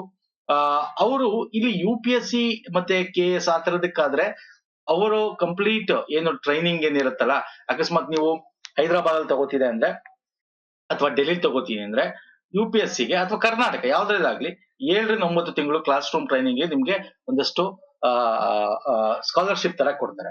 ಓಕೆ, ಹಾಗೆ ನೀವೇನಾದ್ರು ಬ್ಯಾಂಕಿಂಗ್ PO ತಯಾರಿ ಮಾಡ್ತಿದ್ರೆ ಅವ್ರಿಗೆ 3 ರಿಂದ 4 ತಿಂಗಳ ಕ್ಲಾಸ್ ರೂಮ್ ಟ್ರೈನಿಂಗ್. ನೋಡಿ, ಇದು ವೆರಿ ಇಂಪಾರ್ಟೆಂಟ್. ಆಪ್ಷನ್ಸ್ ಅಲ್ಲಿ ಇದನ್ನು ಕೇಳಬಹುದು. UPSC ಆದ್ರೆ 7 ರಿಂದ 9, 3 ರಿಂದ 4 ಬ್ಯಾಂಕಿಂಗ್ ಆದ್ರೆ. ಓಕೆ, ಇಲ್ಲಿ ಕನ್ನಡದಲ್ಲಿ ಇಂಗ್ಲಿಷ್ ಅಲ್ಲಿ ಕೊಟ್ಟಿದ್ದೀನಿ, ನೋಡ್ಕೊಳಿಸ್ತೀನಿ ಅಂದ್ರೆ, ಯಾಕಂದ್ರೆ ಇಂಗ್ಲಿಷ್ ಅಲ್ಲಿ ತುಂಬಾ ಜನ ಕೇಳ್ತೀರಾ, ಹಾಗಾಗಿ ಫೈನ್. ಎಸ್, ನೆಕ್ಸ್ಟ್ ಇದ್ರ ರಿಲೇಟೆಡ್ ಇನ್ನೊಂದು ಕ್ವಶನ್. UPSC ನಾಗರಿಕ ಸೇವೆ ಮತ್ತು ಬ್ಯಾಂಕಿಂಗ್ PO ಪರೀಕ್ಷೆಗಳಿಗಾಗಿ ಹಿಂದುಳಿದ ವರ್ಗಗಳ ಅಭ್ಯರ್ಥಿಗಳಿಗೆ ಮಾಸಿಕ ಸ್ಟೈಫಂಡ್ ಎಷ್ಟಿರುತ್ತೆ ನೋಡಿ. This is very important. Stipend ಎಷ್ಟು ಕೊಡ್ತಾರೆ ಅಂತ ಹೇಳಿ. ಇಲ್ಲಿ ನವದೆಹಲಿ ತರಬೇತಿ ಸಂಸ್ಥೆಗಳ ಡೆಲ್ಲಿಲಾದ್ರೆ 10,000 ರೂಪಾಯಿ ಇರುತ್ತೆ ಪ್ರತಿ ತಿಂಗಳಿಗೆ, 7 ರಿಂದ 9 ತಿಂಗಳು UPSC. ಓಕೆ, PO ಆದ್ರೆ 3 ರಿಂದ 4 ತಿಂಗಳು, ಬ್ಯಾಂಕ್ ಆದ್ರೆ. ಹೈದರಾಬಾದ್ ತರಬೇತಿ ಸಂಸ್ಥೆಗಳಲ್ಲಾದ್ರೆ 8,000 ರೂಪಾಯಿ ಪ್ರತಿ ತಿಂಗಳು. ಕರ್ನಾಟಕ ರಾಜ್ಯದ ಸಂಸ್ಥೆಗಳಲ್ಲಾದ್ರೆ 4,000 ರಿಂದ 6,000 ರೂಪಾಯಿ. ಯಾವ ಆಪ್ಷನ್ಸ್ ಕರೆಕ್ಟ್ ಇಲ್ಲಿ ಹೇಳ್ತೀರಾ? ಸಾರಿ, ಎಸ್, ಇಲ್ಲಿ ಎಲ್ಲ ಆಪ್ಷನ್ಸ್ ಕೂಡ ಕರೆಕ್ಟ್. ಸೊ ಇದು ಕೂಡ ಗೊತ್ತಿರಬೇಕು. ಇಲ್ಲಿ ನಾನು ನಿಮಗೆ ಆಪ್ಷನ್ಸ್ ಕೂಡ ಇಲ್ಲಿ ನಾನು ತೋರಿಸ್ತಿದ್ದೀನಿ, ನೋಡ್ಕೊಳ್ಳಿ. 10,000 ರೂಪಾಯಿ ಡೆಲ್ಲಿಲಿ, ಹೈದರಾಬಾದ್ ಅಲ್ಲಿ 8,000 ರೂಪಾಯಿ. ಕರ್ನಾಟಕದ, ಈಗ ಫಾರ್ ಎಕ್ಸಾಂಪಲ್ ಕರ್ನಾಟಕ ನಿಮ್ಮ ಜಿಲ್ಲೆಯಲ್ಲೇ ಯಾವ್ದಾದ್ರು ಸಂಸ್ಥೆ ಇದ್ರೆ, ಈಗ ಹುಬ್ಳಿ ಧಾರವಾಡ ಅಲ್ಲೆಲ್ಲರೂ ಇದೆ, ಅಲ್ಲೇ ಸೇರ್ಸ್ಕೋತೀರಾ, ಓಕೆ 4,000. ಬೆಂಗಳೂರಲ್ಲಿ ಇದ್ರೆ ಬೆಂಗಳೂರು ಸೇರ್ಕೋತೀರಾ 4,000. ಅದು ಹುಬ್ಳಿ ಧಾರವಾಡ ಬೆಂಗಳೂರಿಗೆ ಬರ್ತೀರಾ ಅವಾಗ 6,000 ರೂಪಾಯಿ ಕೊಡ್ತಾರೆ. ಹಂಗೆ ಬೇರೆ ಬೇರೆ ಜಿಲ್ಲೆಗಳಿಗೆ ಹೋದ್ರೆ 6,000 ರೂಪಾಯಿ, ತಮ್ಮ ಜಿಲ್ಲೆಯಲ್ಲಾದ್ರೆ 4,000 ರೂಪಾಯಿ. ಎಷ್ಟು UPSC ಗಾದ್ರೆ, UPSC ಅಥವಾ KS IAS ಆದ್ರೆ 7 to 9 months ತನಕ. ಅದೇ ನೀವು ಬ್ಯಾಂಕಿಂಗ್ PO ಆದ್ರೆ 3 to 4 months ಮೊದಲು ಶಿಫಾರಸು ಮಾಡಿದೆ. SC ಕ್ಯಾಟಗರಿ ಈಗ ಏನಕ್ಕಿದು ಕರೆಂಟ್ ಅಫೇರ್ ಇದೆ ಸರ್. OBC ಯಾಕೆ SC ತಗೋತಾ ಇದ್ದೀರಾ ಸರ್? ಕರೆಂಟ್ ಅಫೇರ್ ಇದೆ ಅಲ್ವಾ. ಇನ್ ಕರೆಂಟ್ ಅಫೇರ್ ಇದೆ, ನಿಮ್ಗೆ ಗೊತ್ತಿದೆ ರಿಕ್ರೂಟ್ಮೆಂಟ್ ಸ್ಟಾಪ್ ಆಗಿದೆ, ನೇಮಕಾತಿಗಳು ಸ್ಟಾಪ್ ಆಗಿದೆ. ಯಾಕೆ? ಸುಪ್ರೀಂ ಕೋರ್ಟ್ ಆರ್ಡರ್, ಅದೆಲ್ಲ ನಾವು ಮಾಡಿದೀವಿ ಪ್ರೀವಿಯಸ್, ಅದೆಲ್ಲ ಪ್ರಶ್ನೋತ್ತರಗಳು ಕೂಡ ಮಾಡಿದೀವಿ, ಅದ್ರ ಬಗ್ಗೆ ಹೆಚ್ಚು ಡಿಸ್ಕಸ್ ಮಾಡಕ್ ಹೋಗಲ್ಲ. ಈಗ ನಿಮ್ಗೂ ಒಂದು ಪಾಯಿಂಟ್ ಏನು ಅಂದ್ರೆ, ಸುಪ್ರೀಂ ಕೋರ್ಟ್ ಏನ್ ಹೇಳಿದೆ, ಇಂಟರ್ನಲ್ ರಿಸರ್ವೇಶನ್ ಕೊಡಬೇಕು ಅಂತ ಹೇಳಿದೆ. ಒಂದೇ ಒಂದು ಸಮುದಾಯಕ್ಕೆ ಕಂಪ್ಲೀಟ್ ಮೀಸಲಾತಿ ಹೋಗ್ಬಾರ್ದು. SC ಲೆಫ್ಟ್ ರೈಟ್ ಅದು ಇದು 101 SC ಯಲ್ಲಿ 101 ಉಪ ಜಾತಿಗಳು ನಿಮಗೆ ಬರುತ್ತದೆ. ಉಪಜಾತಿಗಳು ಒಂದೊಂದ್ಸಲ ಬೇಕಾದ್ರೆ ಎಕ್ಸಾಮ್ ಅಲ್ಲಿ ಬೇಕಾದ್ರೆ ಒಂದೊಂದು ಜಾತಿಗಳ ಹೆಸರು ಕೊಟ್ಟು SC ಇದು SC ಕ್ಯಾಟಗರಿನ ST ನ ಹಿಂಗೂ ಕೊಡ್ತಾನೆ ಸ್ನೇಹಿತರೆ, ಕೇಳಬಹುದು. ಹಾಗಾಗಿ ನೋಡ್ಕೊಳ್ಳಿ ಇದನ್ನು. ಈ 101 ಉಪಜಾತಿಗಳನ್ನ ವರ್ಗೀಕರಣ ಮಾಡ್ಬೇಕು. ಈಗ ಸರ್ಕಾರ ಏನ್ ಮಾಡಿದೆ, ಅದಕ್ಕೆ ಒಂದು ಸಿಂಗಲ್ ಬೆಂಚ್ ಕಮಿಷನ್ ಮಾಡಿದೆ ಅಲ್ವಾ, 1 ಮ್ಯಾನ್ ಆರ್ಮಿ ರೀತಿ. ಯಾರು? ನಾಗಮೋಹನ್ ದಾಸ್ ಕಮಿಟಿ, ಗೊತ್ತಿದೆ ಅಲ್ಲ. SC ಒಳಗೆ ಈ ತರ ಮೊದ್ಲೇ ಮಾಡಿತ್ತು ಒಂದು ಸಮಿತಿ. 4 ಕ್ಯಾಟಗರಿಲಿ 4 ಉಪವಿಭಾಗಗಳಾಗಿ ಮಾಡಿತ್ತು, ಉಪವಿಭಾಗವಾಗಿ ಮಾಡಿತ್ತು ಒಂದು ಸಮಿತಿ. ಮೊದಲೇ ಮಾಡಿತ್ತು, ಯಾವ್ದೋ ಸಮಿತಿ ಅಂತ ಕೇಳಿರೋದು. SC ಆಂತರಿಕ ಇಂಟರ್ನಲ್ ರಿಸರ್ವೇಶನ್ ಮಾಡಿರ್ತಕ್ಕಂಥ ಸಮಿತಿ ಯಾವುದು? ನಾಗಮೋಹನ್ ದಾಸ್ ಸಮಿತಿ. ಇವಾಗ ಆಗಿರೋದು, ಇನ್ನೂ ಅದು ರೆಕಮೆಂಡ್ ಮಾಡಿಲ್ಲ. Okay, as per supreme court Karnataka establish ಮಾಡಿರೋ ಕಮಿಟಿ, ರಾಘಮೋಹನ್ ದಾಸ್ ಕಮಿಟಿ ಅಲ್ಲ. ನ್ಯಾಯಮೂರ್ತಿ AJ ಸದಾಶಿವ ಆಯೋಗ is the right answer. AJ Sadashiv commission, justice Sadashiv commission ಯಾರಿದ್ದಾರೆ, this is the right answer. ನಿಮಗೆ ಈಗ 2023ರಲ್ಲಿ ಲಾಸ್ಟ್ ಬಿಜೆಪಿ ಸರ್ಕಾರ ಇದ್ದಾಗ ನಿಮಗೆ ಜ್ಞಾಪಕ ಇರಬೇಕು, SC ಕ್ಯಾಟಗರಿ 15% ಇಂದ 17ಕ್ಕೆ, ST ಗೆ 3 to 7% ಏನ್ ರೈಸ್ ಆಗಿತ್ತು. ಜೊತೆಗೆ ಅವರು ನಿಮಗೆ ಜ್ಞಾಪಕ ಇದ್ರೆ SC ಇಂಟರ್ನಲ್ ರಿಸರ್ವೇಶನ್ ಕೂಡ ಮಾಡ್ತಾರೆ. ಬೊಮ್ಮಾಯಿ ಸರ್ಕಾರ ಇದ್ದಾಗ, ಬಸವರಾಜ ಬೊಮ್ಮಾಯಿ ಅವರು ಮುಖ್ಯಮಂತ್ರಿ ಆಗಿದೆ 2023ರಲ್ಲಿ, ಬಿಫೋರ್ ಈ ಒಂದು ಎಲೆಕ್ಷನ್ ಗಿಂತ ಮುಂಚೆ. SC internal left 6%, right 5.4%, 4.5% touchable ಅಂದ್ರೆ ಅದರ್ ಬೇಸ್ಡ್ ಗೆ 1%, ಈ ತರ 4 ಕ್ಯಾಟಗರಿನ ಮಾಡ್ತಾರೆ. ಬಟ್ ಅದು ಅಪ್ರೂವ್ ಆಗಲ್ಲ ಇದು, ಯಾಕಂದ್ರೆ ಇವಾಗ ಹೊಸದಾಗಿ ಸಮಿತಿ ಆಗಿದೆ. ಈಗ ಅದು ಬೇರೆ ರೀತಿ ಮಾಡುತ್ತೆ. ಅವರ ಸಾಮಾಜಿಕವಾಗಿ ಮತ್ತೆ ಆರ್ಥಿಕವಾಗಿ ಹಿಂದುಳಿದವ್ರು, ಶೈಕ್ಷಣಿಕವಾಗಿ ಹಿಂದುಳಿದವ್ರಿಗೆ ಮೇಲೆ ಈಗ ಒಂದು ಕ್ಯಾಟಗರಿ ಮಾಡ್ತಕ್ಕಂಥದ್ದು. ಓಕೆ, ಸೊ ಈ ಕಮಿಟಿ ಏನಿದೆಯಲ್ಲ ಸ್ನೇಹಿತರೆ, ಈ ಕಮಿಟಿ ಯಾವ ರಿಪೋರ್ಟ್ ಬೇಕಾದ್ರೆ ಮಾಡಿದ್ದು? Justice AJ Sadashiv committee 2000 internal reservation ಸಂಬಂಧಪಟ್ಟಂತೆ ಸದಾಶಿವ್ ಕಮಿಟಿ 2005ರಲ್ಲಿ ನೇಮಕ ಮಾಡಿರ್ತಾರೆ. ಓಕೆ, ಇದು 2012ರಲ್ಲಿ ರಿಪೋರ್ಟ್ ಸಬ್ಮಿಟ್ ಮಾಡಿ, ಬೇಕಾದ್ರೆ ಎಕ್ಸಾಮ್ ಅಲ್ಲಿ ಕೇಳ್ಬೋದು, AJ ಸದಾಶಿವ್ ಕಮಿಟಿ ಯಾವಾಗ ಆಗಿತ್ತು, ಯಾವಾಗ ರಿಪೋರ್ಟ್ ಸಬ್ಮಿಟ್ ಮಾಡಿತ್ತು, ಯಾವ್ದಕ್ಕೋಸ್ಕರ ಸದಾಶಿವ್ ಕಮಿಟಿ ಆಗಿತ್ತು. ಸದಾಶಿವ ಆಯೋಗ ತುಂಬಾ ನ್ಯೂಸ್ ಅಲ್ಲಿ ಇತ್ತು, ಮುಖ್ಯಮಂತ್ರಿಗಳು ಅವ್ರು ಇವರು ಇದನ್ನೆಲ್ಲ ಬಾಯಲ್ಲಿ ಇಂಟರ್ವ್ಯೂಗಳಲ್ಲಿ ಅಲ್ಲಿ ಇಲ್ಲಿ ಪ್ರೆಸ್ ಮೀಟ್ ಗಳಲ್ಲಿ ಹೇಳ್ತಾನೆ ಇರ್ತಿದ್ರು, SC ಕ್ಯಾಟಗರಿ ಇಂಟರ್ನಲ್ ರಿಸರ್ವೇಶನ್ ಬಗ್ಗೆ ಮಾತಾಡ್ಬೇಕಾದ್ರೆ. ಓಕೆ, ಸೊ ಪ್ರಪೋಸ್ ಮಾಡಿತ್ತು ಅಲ್ವಾ, SC ಗೆ 17%, ಅದ್ರಲ್ಲಿ 6% ಲೆಫ್ಟ್ 5.5, ಇದು ಸದಾಶಿವ ಆಯೋಗ ಒಂದು ರೆಫರ್ ಮಾಡಿತ್ತು. ಓಕೆ, ಆದ್ರೆ ಇವಾಗ ಅದನ್ನ ಇಂಪ್ಲಿಮೆಂಟ್ ಮಾಡಿಲ್ಲ. ಈಗ ಬೇರೆ ರೀತಿಯಾದ ಸುಪ್ರೀಂ ಕೋರ್ಟ್ ನ ಆರ್ಡರ್ ಪ್ರಕಾರ ಈಗ ಬೇರೆ ರೀತಿಯಾದ ರಿಸರ್ವೇಶನ್ ಮಾಡ್ತಾರೆ. ನೋಡಿ, ಇವೆಲ್ಲ ಕರೆಂಟ್ ಅಫೇರ್ ನೀವು ಹೆಂಗ್ ಕನೆಕ್ಟ್ ಮಾಡ್ಕೋಬೇಕು ಅಂತ ಅರ್ಥ ಆಗ್ತಿಲ್ಲ. ಇವೆಲ್ಲ ನಾವು ಥಿಯರಿ ಕ್ಲಾಸ್ ಅಲ್ಲಿ ಹೇಳಿದೀವಿ ನಿಮಗೆ, ಈ ತರ ರಿಸರ್ವೇಶನ್ ಇತ್ತು, ಏನೋ ನಮ್ಮ reservation Karnataka reservation policy act ಅಂತ ತಂದಿದ್ದು 2023ರಲ್ಲಿ. ಓಕೆ, ಇದೆಲ್ಲ ನೋಡ್ಕೊಳ್ಳಿ ಸ್ನೇಹಿತರೆ. ನೆಕ್ಸ್ಟ್ ಬರ್ತೀನಿ. ಕರ್ನಾಟಕದಲ್ಲಿ ಅಲ್ಪಸಂಖ್ಯಾತ ಸಮುದಾಯ ಮುಸ್ಲಿಂ ವರ್ಗದಲ್ಲಿ ಶಿಕ್ಷಣ ಮತ್ತು ಉದ್ಯೋಗ ಮೀಸಲಾತಿ ಈ ಕೆಳಕಂಡ ಯಾವ ವರ್ಗದಲ್ಲಿ ಸೂಚಿಸಲಾಗುತ್ತದೆ? ನೋಡಿ, ಕರ್ನಾಟಕದಲ್ಲಿ ಮಾತ್ರ ನಿಮ್ಗೆ ಧರ್ಮದ ಬೇಸಿಸ್ ಮೇಲೆ, ಆದ್ರೆ ಹಿಂದುಳಿದ ವರ್ಗ ಅಂತ ಹೇಳ್ತಾರೆ, ಬಟ್ ಮುಸ್ಲಿಂಗೆ ಅಂತ ಸಪರೇಟ್ ಕ್ಯಾಟಗರಿ ಕೊಟ್ಟಿರೋದು ಯಾವುದು? 2B is for Muslim. ನೋಡಿ, ಇಲ್ಲಿ ಇನ್ನೊಂದು ನಿಮ್ಗೆ ಮುಂದೆ ತಗೋತೀನಿ, ಅಲ್ಲಿ ಬೇಕಾದ್ರೆ ಹೇಳ್ತೀನಿ, ಬೇಕಾದ್ರೆ ಜಸ್ಟ್ ನೀವು ನೋಡ್ಕೊಳ್ಳಿ. ಈಗ ಕ್ರೈಸ್ತರು ಎಲ್ಲಿ ಬರ್ತಾರೆ ಸರ್? ಕ್ರೈಸ್ತ ಪರಿಶಿಷ್ಟ ಜಾತಿಯಲ್ಲಿ ಬರ್ತಾರೆ. ಪರಿಶಿಷ್ಟ SC ಕ್ರೈಸ್ತರ ಕನ್ವರ್ಟ್ ಆಗ್ತಾರೆ. ಕ್ರೈಸ್ತರು ಪರಿಶಿಷ್ಟ ಜಾತಿಯಿಂದ ಮತಾಂತರಗೊಂಡವರು ಪ್ರವರ್ಗ 1ನಲ್ಲಿ ಬರ್ತಾರೆ. ಪ್ಯೂರ್ ಕ್ರಿಶ್ಚಿಯನ್, ಯಾವುದೇ ಮತಾಂತರ ಇಲ್ಲ ಅಂತ ನಾವೇನು, ತುಂಬಾ ತಲಾಂತರದಿಂದ ವರ್ಷಾನುಗಟ್ಲೆಯಿಂದ ಕ್ರಿಶ್ಚಿಯನ್ ಆಗಿದ್ದಾರೆ. ಅವಾಗ ಬ್ರಿಟಿಷರ ಕಾಲದಲ್ಲಿ ಕನ್ವರ್ಟ್ ಆಗಿರೋರು. ಸೊ ಅವಾಗ ಅಂತವ್ರು 3B ಬರ್ತಾರೆ. ಜೈನರು ಯಾರು ಬರ್ತಾರೆ? ಯಾವ ಗುಂಪು ಕೇಳ್ತಾನೆ ಎಕ್ಸಾಮ್ ಅಲ್ಲಿ ಸ್ನೇಹಿತರೆ. ಕುರುಬರು ಯಾವ ಗುಂಪು ಬರ್ತಾರೆ? 2A ಬರ್ತಾರೆ. ಒಕ್ಕಲಿಗರು ಎಲ್ಲಿ ಬರ್ತಾರೆ? 3A ಬರ್ತಾರೆ. ಮತ್ತೆ ವೀರಶೈವ ಲಿಂಗಾಯತರು 3B ಬರ್ತಾರೆ. ವೀರಶೈವ ಲಿಂಗಾಯತರು. ಸೊ ಇವೆಲ್ಲ ಗೊತ್ತಿರ್ಬೇಕು. ಅಂಡ್ ಪರ್ಸೆಂಟೇಜ್ 2A ಗೆ ಎಷ್ಟು ಪರ್ಸೆಂಟ್ ಆಫ್ ಮೀಸಲಾತಿ ಇದೆ ಇದು ಗೊತ್ತಿರ್ಬೇಕು. ಅರ್ಥ ಆಗ್ತಿದೆಯಲ್ಲ? ವೆರಿ ಇಂಪಾರ್ಟೆಂಟ್ ಸ್ನೇಹಿತರೆ. ಫೈನ್, ಕೇಳ್ಬೋದು, ಯಾವ ಜಾತಿಗೆ ಬೇಕಾದ್ರು ನಿಮ್ಗೆ ಕೇಳ್ಬೋದು. ಪ್ರವರ್ಗ 1, 2A, 3, ಇವನ್ SC ST ಬೇಕಾದ್ರು, ಕರೆಂಟ್ ಅಫೇರ್ ಇಲ್ಲ ಅಂದ್ರೆ ST ST ಬೇಕಾದ್ರು ಕೇಳ್ಬೋದು. ಓಕೆ, ನೆಕ್ಸ್ಟ್ ಬರ್ತೀನಿ. ಜಾತಿ ಆಧಾರಿತ ಮೀಸಲಾತಿ ಪರಿಕಲ್ಪನೆ ಮೊದಲು ಪ್ರಸ್ತಾಪಿಸಿದವರು ಯಾರು? ನೋಡಿ, ಇಲ್ಲಿ ಸ್ವಾತಂತ್ರ್ಯ ಪೂರ್ವ ಸಂಬಂಧಪಟ್ಟಂತೆ ಹಾಗೂ ಸ್ವತಂತ್ರ ನಂತರ ಸಂಬಂಧಪಟ್ಟಂತೆನೂ ಓದಿರ್ಬೇಕು. ಇವೆಲ್ಲ ಥಿಯರಿ ಕ್ಲಾಸ್ ಅಲ್ಲಿ ಮಾಡಿದ್ವಿ. ಓಕೆ, ನೋಡಿಲ್ವಾ? ಲಿಂಕ್ ಕೊಡ್ತೀನಿ ನೋಡಿ, ಒಂದೇ ವಿಡಿಯೋದಲ್ಲಿ ಕವರ್ ಮಾಡಿದೀನಿ. ಏನೇ ನೋಡ್ಬೇಕು ನೋಡಿ. William Hunter, Jyotirao Phule, Rajashri Shahu, Ramsay MacDonald, Nalvadi Krishnaraja Wodeyar. ಯಾವ್ದು ಕರೆಕ್ಟ್ ಆನ್ಸರ್ ಇದೆ? William Hunter. ನಿಮ್ ಜ್ಞಾಪಕ ಇದೆಯಾ? ಈ ಸ್ಲೈಡ್ ಜ್ಞಾಪಕ ಇದೆಯಾ ಹೇಳಿ ನೋಡೋಣ. ಪ್ರೀ ಇಂಡಿಪೆಂಡೆನ್ಸ್, ಪೋಸ್ಟ್ ಇಂಡಿಪೆಂಡೆನ್ಸ್ ಅಂತ ಸ್ನೇಹಿತರೆ, ವೆರಿ ಇಂಪಾರ್ಟೆಂಟ್ ಸ್ನೇಹಿತರೆ. Pre independence, post independence exam ಅಲ್ಲಿ ಕೇಳ್ತಾನೆ. ನಮ್ಗೆ ಮೀಸಲಾತಿ ಅಂತಕ್ಕಂಥದ್ದು ನಮ್ಗೆ ಇಂಡಿಪೆಂಡೆನ್ಸ್ ಆದ್ಮೇಲೆ ಅಂತ ಇದೆ ಅಂತಲ್ಲ, 1882 150 ವರ್ಷದಿಂದನೂ ಇದೆ.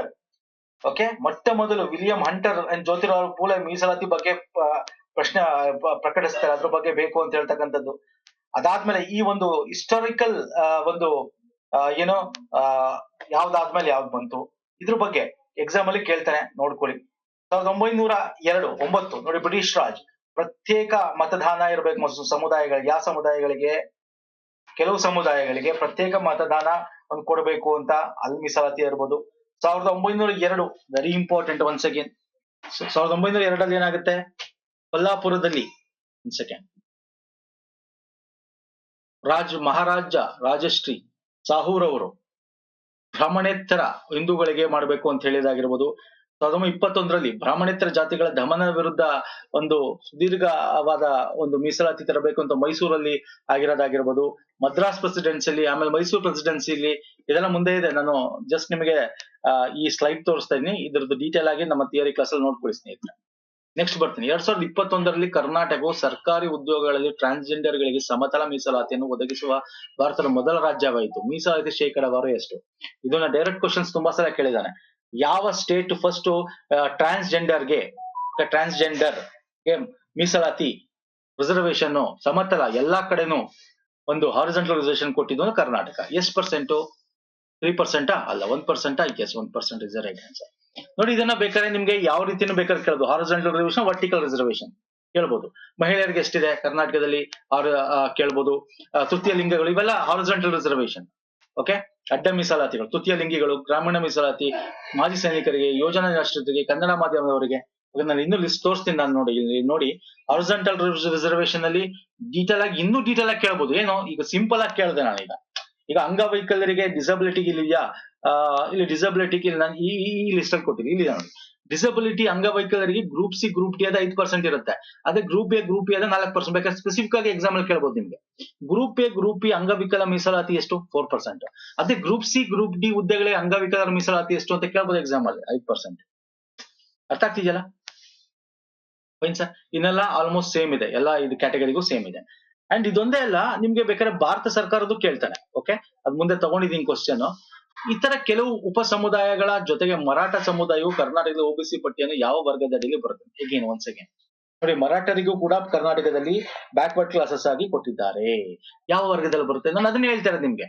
2A ಏನ್ ಬರುತ್ತೆ? ನಾನು ನೋಡಿ 2 ಈಗ complete SC ST 2A category 1 2B 3A 3B ಇವೆಲ್ಲ ಲಿಸ್ಟ್ ಗಳು ನಾನು ನಮ್ಮ ಟೆಲಿಗ್ರಾಮ್ ಚಾನಲ್ ಅಲ್ಲಿ ಶೇರ್ ಮಾಡಿದ್ದೀನಿ. ಓಕೆ, ಲಾಂಗ್ ಬ್ಯಾಕ್ ಅಂದ್ರೆ 2 months ಬ್ಯಾಕ್ ಹೋಗಿ ಸರ್ಚ್ ಮಾಡಿ ನಮ್ಮ ಟೆಲಿಗ್ರಾಮ್ ಚಾನಲ್ ಪುನೀತ್ ಫೋರಂ ಅಂತ ಹೇಳಿ. ಓಕೆ, ಚೆಕ್ ಮಾಡಿ, ಅಲ್ಲಿ ನಾವು ಶೇರ್ ಮಾಡಿ. ನಾವು ನೋಡ್ಕೊಳ್ಳಿ ಒಂದೊಂದ್ಸಲ ಈ ತರ ಕೇಳ್ತಾನೆ. ಇದನ್ನ ನೀವು ಥಿಯರಿ ಕ್ಲಾಸ್ ಓದಿದ್ರು ನೋಡ್ಕೋಬಹುದು. ಏನೋ ಈಗ ಫಾರ್ ಎಕ್ಸಾಂಪಲ್ ಮರಾಠರ್ಗೆ ಸಂಬಂಧಪಟ್ಟಂತೆ ಅಭಿವೃದ್ಧಿ ಕಾರ್ಪೊರೇಷನ್ ಲಿಮಿಟೆಡ್ ಇದೆ, ಅದ್ರಲ್ಲೇ ಕೊಟ್ಬಿಟ್ಟಿದ್ದಾನೆ ಕ್ಯಾಟಗರಿ 3 ಬಿಲ್ ಬರುತ್ತೆ ಇದು ಅಂತ. ಇದನ್ನೆಲ್ಲ ನಾವು ಥಿಯರಿ ಕ್ಲಾಸ್ ಅಲ್ಲಿ ಮಾಡಿದೀವಿ. ಓಕೆ, 3 ಬಿಲ್ ಬರ್ತಾರೆ ಅವರು. ಓಕೆ, ಈ ತರ ಯಾವ್ದು ಬೇಕಾದ್ರೂ ಕೇಳ್ಬೋದು. ಒಂದ್ ಸೆಕೆಂಡ್ ನಾನು ಹೇಳ್ತಾ ಇದ್ದೀನಿ. ಒಂದು ಸಮುದಾಯಗಳು, ಯಾವ ಸಮುದಾಯಗಳು ಯಾವ ಕ್ಯಾಟಗರಿಯಲ್ಲಿ ಬರ್ತಾರೆ, ಮತ್ತೆ ಕ್ಯಾಟಗರಿ 1 ಎಷ್ಟು ಪರ್ಸೆಂಟ್ ಇದೆ, ಕ್ಯಾಟಗರಿ 2 ಇದು ಕರ್ನಾಟಕದ್ದು. ಭಾರತದ ಕೇಳ್ತಾನೆ. ಈಗ ಭಾರತ ನೆಕ್ಸ್ಟ್ ನಾನು ಕ್ವಶನ್ ತಗೋತೀನಿ, ಅವಾಗ್ಲೇ ನಿಮ್ಗೆ ಇದನ್ನ ಹೇಳ್ತೀನಿ. ಕ್ವಶನ್ ತಗೊಂಡು ಇದನ್ನ ನೋಡ್ಕೊಳ್ಳಿ ಬೇಕಾರೆ. ST ಗೆ ಎಷ್ಟಿದೆ, ಇದು SC ಗೆ ಎಷ್ಟು ಪರ್ಸೆಂಟ್ ಇದೆ, OBC ಗೆ ಎಷ್ಟಿದೆ, EWS ಗೆ ಎಷ್ಟಿದೆ, ಇದೆಲ್ಲ ಮುಂದೆ ತಗೋತೀನಿ ಕ್ವಶನ್. ನೆಕ್ಸ್ಟ್ ಕ್ವಶನ್ ಎಲ್ಲ ಬರುತ್ತೆ, ನೋಡ್ಕೊಳ್ಳಿ ಒಂದ್ಸಲ. ಓಕೆ ಸ್ನೇಹಿತರೆ, ನೆಕ್ಸ್ಟ್ ಕ್ವಶನ್ ಹೋಗೋಣ ಬನ್ನಿ. ಭಾರತದ ಕೇಂದ್ರ ಸರ್ಕಾರದ ಪ್ರಕಾರ ಒಟ್ಟು ಮೀಸಲಾತಿ ಕೋಟ ಎಷ್ಟು? Ultimate simple question, ultimate question ಹೆಂಗ್ ಕೇಳ್ಬೋದು ಅಂತ. Reservation of central India, government of India, ಅದು ಏನಿದೆ ಪ್ರೆಸೆಂಟ್ ಏನಿದೆ? 50% ಇದೆಯಾ, 60% ಇದೆಯಾ, 59.5% ಇದೆಯಾ, 49.5% ಇದೆಯಾ? 59.5% ಇದೆ. ಒಟ್ಟು ಮೀಸಲಾತಿ is nothing but general merit ಬಿಟ್ ಇನ್ ಮಿಕ್ಕಿದ್ದು ಅಂದ್ರೆ SC ಸೆಂಟ್ರಲ್ ಗೌರ್ಮೆಂಟ್ ಏನು, SC ST OBC and also EWS. This is also one of the reservation ಅಲ್ವಾ? EWS is one of the reservation. So ಎಷ್ಟಾಯ್ತು? 59.9%. SC ಗೆ 7.5, ST ಗೆ 7.5, SC ಗೆ 15, OBC ಬೇಕಾದ್ರೆ ಇದನ್ನು ಕೇಳ್ಬೋದು. OBC ಗೆ ಎಷ್ಟು ರಿಸರ್ವೇಶನ್ ಇದೆ? ಓಕೆ, ಕರ್ನಾಟಕದಲ್ಲಿ ಎಷ್ಟು ರಿಸರ್ವೇಶನ್ ಇದೆ ನೋಡಿ. OBC ಕರ್ನಾಟಕ OBC ರಿಸರ್ವೇಶನ್ ಮೀಸಲಾತಿ ಎಷ್ಟಿದೆ ಕಮೆಂಟ್ ಮಾಡಿ ನೋಡಿ. ಓಕೆ, ಅದೊಂದು ಸಿಂಪಲ್ ಕ್ವಶನ್ ತಗೊಂಡಿದ್ದೀನಿ ನೋಡಿ. ಕರ್ನಾಟಕ ಸರ್ಕಾರದ ಪ್ರಕಾರ ಒಟ್ಟು ಮೀಸಲಾತಿ ಕೋಟ ಎಷ್ಟು? ಮೀಸಲಾತಿ ಅಂದ್ರೆ ಜನರಲ್ ಮೆರಿಟ್ ಬಿಟ್ಟು ಅರ್ಥ ಮಾಡ್ಕೋಬೇಕು. General merit is also one of the ಮೀಸಲಾತಿನೇ, ಬಟ್ ಅದನ್ನ ನಾವೇನಂತ ಕರಿತೀವಿ ನಾನ್ ರಿಸರ್ವ್ಡ್ ಕ್ಯಾಟಗರಿ ಅಂತ. ರಿಸರ್ವೇಶನ್ ಅಂದ್ರೆ ಅದು ಬಿಟ್ಟು ಕೊಟ್ಟಿರ್ತಕ್ಕಂಥದ್ದು. 50% ಇದೆಯಾ ಇವಾಗ ಅಟ್ ಪ್ರೆಸೆಂಟ್ 2023-24 ಬಗ್ಗೆ ಮಾತಾಡ್ತಾ ಇದ್ದೀನಿ ನಾನು. 60% ಇದೆಯಾ, 59.5% ಇದೆಯಾ, 56% ಇದೆಯಾ, ಹೇಳ್ತೀರಾ ಪಟಾಪಟ ಅಂತ? ಗೊತ್ತಿರಬೇಕು. 56% ಇರೋದು ಸ್ನೇಹಿತರೆ. ಕ್ಯಾಟಗರಿ 1 ಕೂಡ ನಮಗೆ ಹಿಂದುಳಿದ ವರ್ಗ 4% ಕೇಳ್ಬೋದು. ಬೇಕಾದ್ರೆ ಸಪರೇಟ್ ಕ್ವಶನ್ ಹೊಂದಿಸಿ ಬರೀ ರೀತಿ ಬೇಕಾದ್ರೆ ಕೇಳ್ಬೋದು KPSC ಅವನು. ಕ್ಯಾಟಗರಿ 2 15%, 2B ಗೆ 4, 3A ಗೆ 4, 3B ಗೆ 5, SC ಗೆ ನಿಮ್ಗೆ ಗೊತ್ತಿದೆ 15 ಇಂದ 17 ಮಾಡಿದ್ರು, 3 ಇಂದ 7 ಮಾಡಿದ್ರು ST ಗೆ. ಇದು ರಿಸರ್ವ್ಡ್, ಇದು ನಾನ್ ರಿಸರ್ವ್ಡ್, ಸಾಮಾನ್ಯ ಜನರಲ್ ನಾನ್ ರಿಸರ್ವ್ಡ್. ಅರ್ಥ ಆಗ್ತಿದೆಯಲ್ಲ? ಸೊ ಇವೆಲ್ಲ ಇಷ್ಟು ಕೂಡಿ ಎಷ್ಟಾಗುತ್ತೆ ನೋಡಿ, 44% ಸಾಮಾನ್ಯ ಅರ್ಹತೆ ಅಂದ್ರೆ ಅಟ್ ಪ್ರೆಸೆಂಟ್ ಇನ್ 56% ಇದೆಲ್ಲ ಸೇರಿದ್ರೆ ನಿಮಗೆ ಆಗ್ತಕ್ಕಂಥದ್ದು ಅಲ್ವಾ? 56% ಅಲ್ವಾ? Very important. ಆಮೇಲೆ ಇನ್ನೊಂದು EWS ಕೇಳ್ಬೋದು ನೀವು, sir EWS at present implement ಆಗಿಲ್ಲ. ಪದೇ ಪದೇ ಹೇಳ್ತಾ ಇದೀನಿ, ಪ್ರೀವಿಯಸ್ ಗೌರ್ಮೆಂಟ್ EWS ನಾವು 10% ಕೊಡಬೇಕು ಅಂತ ಅಪ್ರೂವ್ ಮಾಡಿದೆ, ಬಟ್ ಇಂಪ್ಲಿಮೆಂಟ್ ಮಾಡಿಲ್ಲ. ಅದಕ್ಕೆ ಒಂದು ಅಧಿಸೂಚನೆ ಬರಬೇಕು, ಒಂದು ರೂಲ್ಸ್ ಬರಬೇಕು, ಅದಕ್ಕೊಂದು ರಾಜ್ಯ ಪತ್ರದಲ್ಲಿ ಪ್ರಕಟಣೆ ಮಾಡಿ ಇಂಪ್ಲಿಮೆಂಟ್ ಮಾಡಕ್ ಒಂದು ಮಾಡ್ಬೇಕು. ಈಗಿನ ಸರ್ಕಾರ ಅದು ಮಾಡಿಲ್ಲ. EWS ಗೆ ಸಪರೇಟ್ 10% ಮಾಡಿಲ್ಲ. ಇದು ಮಾಡಿದ್ರೆ ನಮ್ದು 66% ಆಗ್ಬಿಡುತ್ತೆ. EWS ಅಪ್ರೂವ್ ಆಗಿದೆ ಕರ್ನಾಟಕ ಸ್ಟೇಟ್, ಯಾಕಂದ್ರೆ ಪ್ರೀವಿಯಸ್ ಗೌರ್ಮೆಂಟ್ ಯಾವ್ದಿದು ಬಿಜೆಪಿ ಇತ್ತು, ಅವ್ರು ಅಪ್ರೂವ್ ಮಾಡ್ಕೊಂಡ್ಬಿಟ್ಟಿದ್ದಾರೆ. ಎಸ್ ನಾವು ಇಂಪ್ಲಿಮೆಂಟ್ ಮಾಡ್ತೀವಿ, ಬಟ್ ಇನ್ನೂ ಇಂಪ್ಲಿಮೆಂಟ್ ಆಗಿಲ್ಲ. ಓಕೆ, ನೆಕ್ಸ್ಟ್ ಬರ್ತೇನೆ. ಯಾವ ವರ್ಗವು ಭಾರತದ ಲಂಬ ಮೀಸಲಾತಿ ಅಡಿಯಲ್ಲಿಲ್ಲ? Ultimate question. Which of the category is not comes under the vertical reservation? ಗೊತ್ತಿರಬೇಕು, ಇದೆ ಕೊಟ್ಟಿದ್ದಾನೆ ಎಕ್ಸಾಮ್ ಅಲ್ಲಿ ನಿಮಗೆ ಸಿಲೆಬಸ್ ಅಲ್ಲಿ. ವರ್ಟಿಕಲ್ ಅಂಡ್ ಹಾರಿಜಾಂಟಲ್ ರಿಸರ್ವೇಶನ್ ಅಂತ, ಲಂಬ ಮತ್ತು ಅಡ್ಡ ಮೀಸಲಾತಿ. ಎಷ್ಟು ಬರ್ತಾರೆ ಲಂಬದಲ್ಲಿ, ಯಾರು ಬರ್ತಾರೆ, ಅಡ್ಡ ಮೀಸಲಾತಿಯಲ್ಲಿ ಯಾರು ಬರ್ತಾರೆ? ಇಲ್ಲಿ ನೆಗೆಟಿವ್ ಸ್ಟೇಟ್ಮೆಂಟ್ ಇದು, ಅಲ್ಲ ಅಂತ ಕೇಳಿದ್ವಿ. ಯಾವ ವರ್ಗವು ಭಾರತದ ಲಂಬ ಮೀಸಲಾತಿ ಅಡಿಯಲ್ಲಿ ಇಲ್ಲ? ಲಂಬ ಮೀಸಲಾತಿಲಿ OBC ಇದೆಯಾ? ಎಸ್ ಇದೆ. ಜನರಲ್ ಕ್ಯಾಟಗರಿ ಎಸ್, ಅದು ಒಂದು ರಿಸರ್ವ್, ನಾನ್ ರಿಸರ್ವ್ಡ್, ಬಟ್ ಲಂಬ ವರ್ಟಿಕಲ್ ಅಲ್ಲಿ ಬರುತ್ತೆ. ಅದು ನಾನ್ ರಿಸರ್ವ್ ವರ್ಟಿಕಲ್ ಅಡಿಯಲ್ಲಿ ಬರುತ್ತೆ. EWS ಎಸ್, ಇದು ಬರುತ್ತೆ. ದಿಸ್ ಇಸ್ ಕಮ್ಸ್ ಅಂಡರ್ ಅಡ್ಡ ಮೀಸಲಾತಿ, ಅಂದ್ರೆ ಹಾರಿಜಾಂಟಲ್, ವರ್ಟಿಕಲ್ ಅಲ್ಲ. ನಿಮ್ಗೆ ಈ ಸ್ಲೈಡ್ ಜ್ಞಾಪಕ ಇರಬೇಕು, ನಾನು ಹೇಳಿದ್ದೀನಿ ನಿಮ್ಗೆ ಅಡ್ಡ ಮೀಸಲಾತಿ ಅಂದ್ರೆ ಯಾರ್ಯಾರು ಬರ್ತಾರೆ ನೋಡಿ. ನೀವು ಸಿಂಪಲ್ ಸರ್, ನೀವು ಇನ್ನೊಂದು ಏನ್ ಮಾಡ್ಬೇಕು ಗೊತ್ತಾ, ರೀಸೆಂಟ್ ಈಗ KS ನೋಟಿಫಿಕೇಶನ್ ಆಗಿರ್ಬೋದು, PDO ಆಗಿರ್ಬೋದು, KPSC ಅದು ಒಂದು ತಗೊಳ್ಳಿ, ಯಾಕಂದ್ರೆ KPSC ಮಾಡ್ತಾ ಇದೆ. ಅಲ್ಲಿ ನೀವು ನೋಡಿ ಮೀಸಲಾತಿ ಏನೇನಿದೆ ಅಂತ ನಿಮ್ಗೆ ಗೊತ್ತಿರುತ್ತೆ. SC ST OBC ಬದಲು 2A 3A 3B ಅಂತ ಕೊಡ್ತಾನೆ ಅಲ್ವಾ, ಸ್ಟೇಟ್ ಆದ್ರೆ. ಮತ್ತೆ ಇನ್ನೊಂದಾಗುತ್ತೆ ಅಲ್ಲಿ EWS ಇಲ್ಲ, EWS ಕೂಡ ಸೇರಿಸ್ಕೋಬೇಕು. ಇಲ್ಲಿ EWS ಕೂಡ ವರ್ಟಿಕಲ್ ಬರುತ್ತೆ. ಓಕೆ, ಇಲ್ಲಿ EWS ವರ್ಟಿಕಲ್ ಬರುತ್ತೆ. ಆದ್ರೆ ಈ SC ST OBC general merit ಏನಿದೆ, ಇದಕ್ಕೆ ಎಲ್ಲದಕ್ಕೂ ನಿಮ್ಗೆ ಈ ಕಡೆ ವುಮನ್ ಬರುತ್ತೆ, ಎಲ್ಲಾದ್ರಲ್ಲೂ ಬರುತ್ತೆ. SC ವುಮನ್ ಇಲ್ಲಿ ಕೊಟ್ಟಿರ್ತಾನೆ, woman. Okay, physically handicap.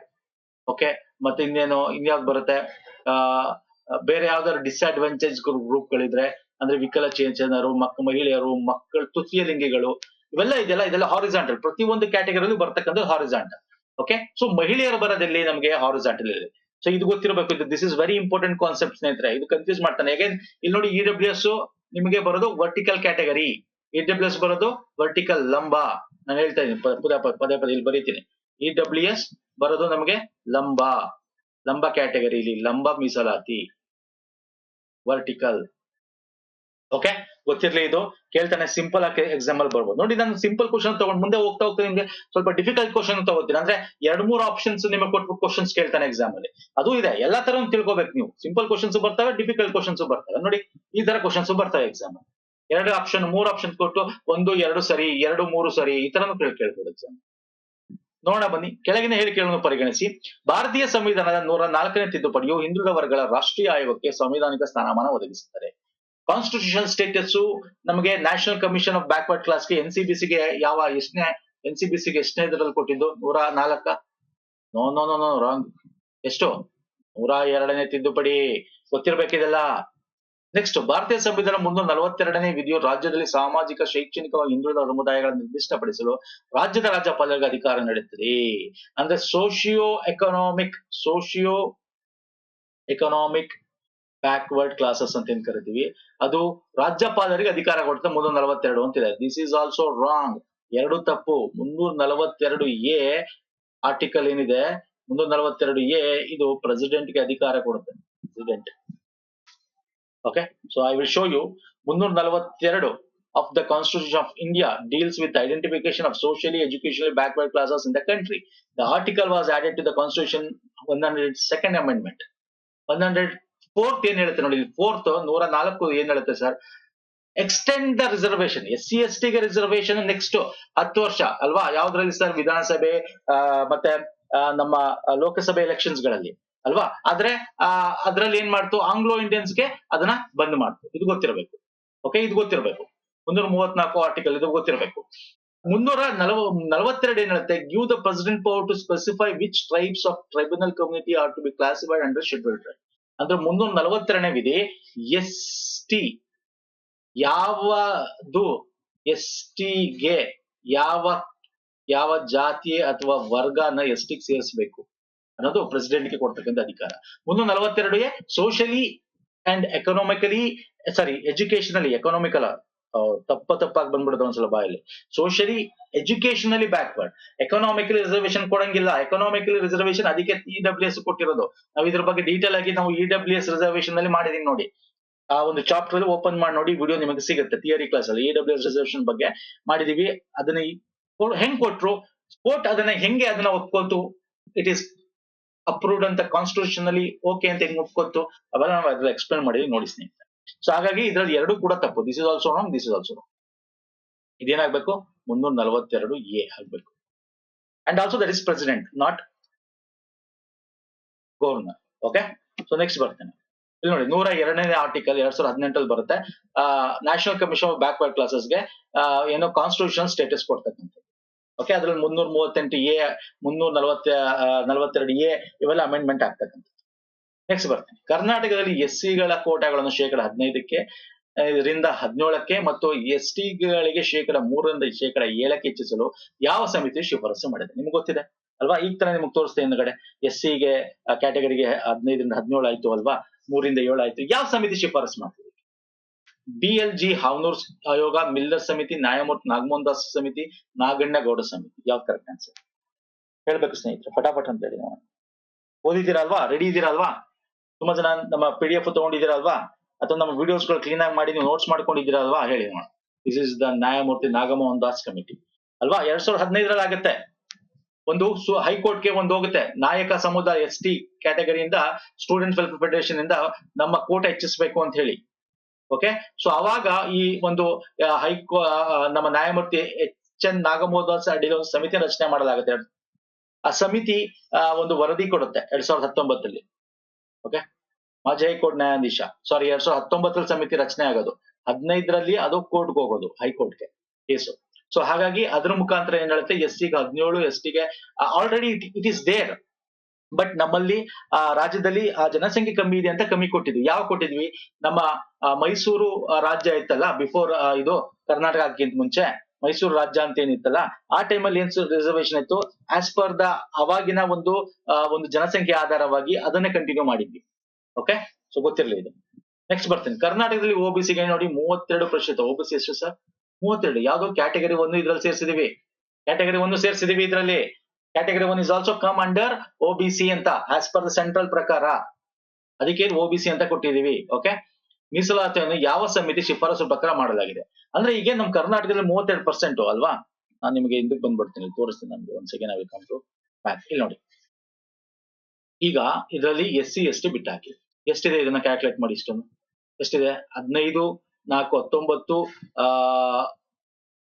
19, 4, 23, 23, 5, 28, 28, 4, 32. So ಇದಿಷ್ಟು ಸೇರಿಸಿದ್ರೆ 32 ಅಲ್ವಾ? ಅರ್ಥ ಆಗ್ತಿದೆಯಲ್ಲ? ಸೊ ಪರವರ್ಗ 1, 2A, 2B, 3A, 3B. Okay, ಇದೆಲ್ಲ ಬ್ಯಾಕ್ವರ್ಡ್ ಕ್ಲಾಸ್ ಅಂತೀವಿ. ಕೇಳ್ಬೋದು ಎಷ್ಟು ಪರ್ಸೆಂಟ್ ಇದೆ ಕರ್ನಾಟಕದಲ್ಲಿ ಬ್ಯಾಕ್ವರ್ಡ್ ಕ್ಲಾಸ್ ಅಂತ. ಒಂದ್ ಸಪರೇಟ್ ಕ್ವಶನ್ಸ್ ಬೇಕಾದ್ರೆ ಬರ್ಬೋದು ನಿಮಗೆ. ಫೈನ್, 32%. ಇದು ಯಾರು ಶಿಫಾರಸ್ ಮಾಡಿದ್ದು ಎಷ್ಟು ಕೊಡಬೇಕು ಅಂತ ಹೇಳಿ? ಯಾವಾಗಾಯ್ತು? 1990s ಅಲ್ಲಿ ಆಗುತ್ತೆ. ಯಾರು? ಈ ಚಿನ್ನಪ್ಪ ರೆಡ್ಡಿ ಆಯೋಗ. ಚಿನ್ನಪ್ಪ ರೆಡ್ಡಿ ಆಯೋಗ ನೀವೆಲ್ಲ ಮಾಡಿದೀನಿ. ವೆಂಕಟಸ್ವಾಮಿ ಆಯೋಗ, ಚಿನ್ನಪ್ಪ ರೆಡ್ಡಿ ಆಯೋಗ ಇವೆಲ್ಲ ನೀವು ನಮ್ಮ ವಿಡಿಯೋಗಳಲ್ಲಿ ನೋಡಿರ್ತೀರಾ ಅಥವಾ PDF ಅಲ್ಲಿ ನೋಡಿರ್ತೀರಾ. ಅದ್ರಲ್ಲಿ ಹೇಳಿದೀನಿ, 1990ರಲ್ಲಿ ಚಿನ್ನಪ್ಪ ರೆಡ್ಡಿ ಆಯೋಗ ಸ್ಥಾಪಿಸುತ್ತೆ. ತುಲನಾತ್ಮಕವಾಗಿ ವ್ಯಾಪಕವಾಗಿ ಸ್ವಾಗತಿಸಲ್ಪಡ್ತಕ್ಕಂಥ ಆಯೋಗ. ಕರ್ನಾಟಕದಲ್ಲಿ SC ST ಗಳಿಗೆ 18%, OBCಗೆ 32% ಇರಬೇಕು ಅಂತ ಹೇಳುತ್ತೆ. ಓಕೆ, ನೆಕ್ಸ್ಟ್ ಬರ್ತೀನಿ. EWS ಗೆ 10% ಮೀಸಲಾತಿಯನ್ನು ಯಾವ ಆಯೋಗ ಶಿಫಾರಸು ಆಧಾರದ ಮಾಡಲಾಗಿದೆ? EWS ನಿಮ್ಗೆ ಸಿಲೆಬಸ್ ಅಲ್ಲಿದೆ. ಯಾರು ಎಕನಾಮಿಕಲಿ ವೀಕರ್ ಸೆಕ್ಷನ್ 10% ಕೊಡಬೇಕು ಅಂತ ಯಾವ ಆಯೋಗ ಹೇಳ್ತು? ಯಾವ ಆಯೋಗದ ಪ್ರಕಾರ ಇದನ್ನ ನಾವು ಮಾಡಿದ್ವಿ? ಹೇಳ್ತು ಅನ್ನೋಕ್ಕಿಂತ ಯಾವ ಆಯೋಗದ ಪ್ರಕಾರ ಸೆಂಟ್ರಲ್ ಗೌರ್ಮೆಂಟ್ ಅಲ್ಲಿ ಏನೋ ಇದನ್ನ ತಂದ್ರು? ಯಾವ ಆಯೋಗದ ಪ್ರಕಾರ? ಯಾವ ತಿದ್ದುಪಡಿ ಯಾವ್ದು? ಕಮೆಂಟ್ ಮಾಡಿ ನೋಡೋಣ. ಅಮೆಂಡ್ಮೆಂಟ್ ಯಾವುದು? ಅಮೆಂಡ್ಮೆಂಟ್ ಎಸ್ ಕಮೆಂಟ್ ಮಾಡಿ. ಸಿನ್ಹೋ ಆಯೋಗ, ಮಂಡಲ ಆಯೋಗ, ರೋಹಿಣಿ ಆಯೋಗ, ಸಿನ್ಹೋ ಆಯೋಗ ಇಸ್ ದ ರೈಟ್ ಆನ್ಸರ್. 2010ರಲ್ಲಿ ತನ್ನ ವರದಿಯನ್ನು ಸಲ್ಲುತ್ತೆ EWS ಗೆ ಮೀಸಲಾತಿಗೆ. ಸೊ ಇದರ ಆಧಾರದ ಮೇಲೆ ಆರ್ಟಿಕಲ್ 15 ಮತ್ತು 16 ಸಬ್ ಕ್ಲಾಸ್ 16 ಸಬ್ ಕ್ಲಾಸ್ 6 ಅಂದ್ರೆ ಎಜುಕೇಶನ್ ಅಂಡ್ ಇದರಲ್ಲಿ ರಿಸರ್ವೇಶನ್ ಇನ್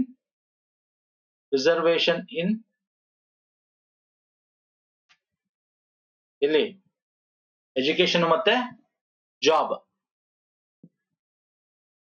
ಓಕೆ, 2010ರಲ್ಲಿ ಬಂದಿರುತ್ತೆ ಆಯೋಗದ ವರದಿ. ಅದನ್ನ ನಾವು 103ನೇ ತಿದ್ದುಪಡಿಯಲ್ಲಿ 2011ರಲ್ಲಿ 19ರಲ್ಲಿ ನಾವು ಏನ್ ಮಾಡ್ತೀವಿ? ಸಂವಿಧಾನಕ್ಕೆ ತಿದ್ದುಪಡಿ ಮಾಡಿ ಸೇರಿಸ್ತೀವಿ. ಗೊತ್ತಿರ್ಬೇಕು, ವೆರಿ ಇಂಪಾರ್ಟೆಂಟ್.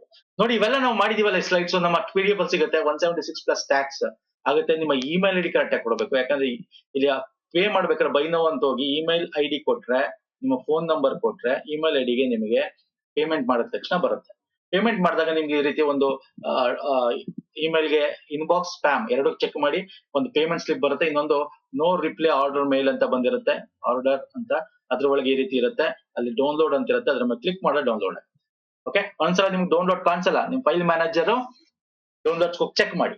ಅಂಡ್ ನೀವು ಪೇ ಮಾಡಿದ ತಕ್ಷಣ ಒಬ್ಬೊಬ್ರಿಗೆ ಬರುತ್ತೆ, ಒಬ್ಬರಿಗೆ ಒಂದು 10 to 15 ಮಿನಿಟ್ಸ್ ಆಗ್ಬೋದು, ಹಾಫ್ ಅನ್ ಅವರ್ ವೇಟ್ ಮಾಡಿ, ಬಂದೇ ಬರುತ್ತೆ emails. Okay, no need to worry. ಬೇಕಂದ್ರೆ ತಗೋಬಹುದು, ಇಲ್ಲ ನಮ್ಮ ವಿಡಿಯೋಸ್ ನೋಡಿದ್ರೆ ಸಾಕು. ಎಸ್ ಸರ್, ಬರ್ತೀನಿ ನೆಕ್ಸ್ಟ್ ಕ್ವಶನ್ಗೆ. ಭಾರತೀಯ ಸಂವಿಧಾನದ 340ನೇ ವಿಧಿಯು ಹಿಂದುಳಿದ ವರ್ಗಗಳ ಸ್ಥಿತಿಗತಿಗಳನ್ನು ತನಿಖೆ ಮಾಡಲು ಆಯೋಗದ ನೇಮಕದ ಬಗ್ಗೆ ವ್ಯವಹರಿಸುತ್ತದೆ.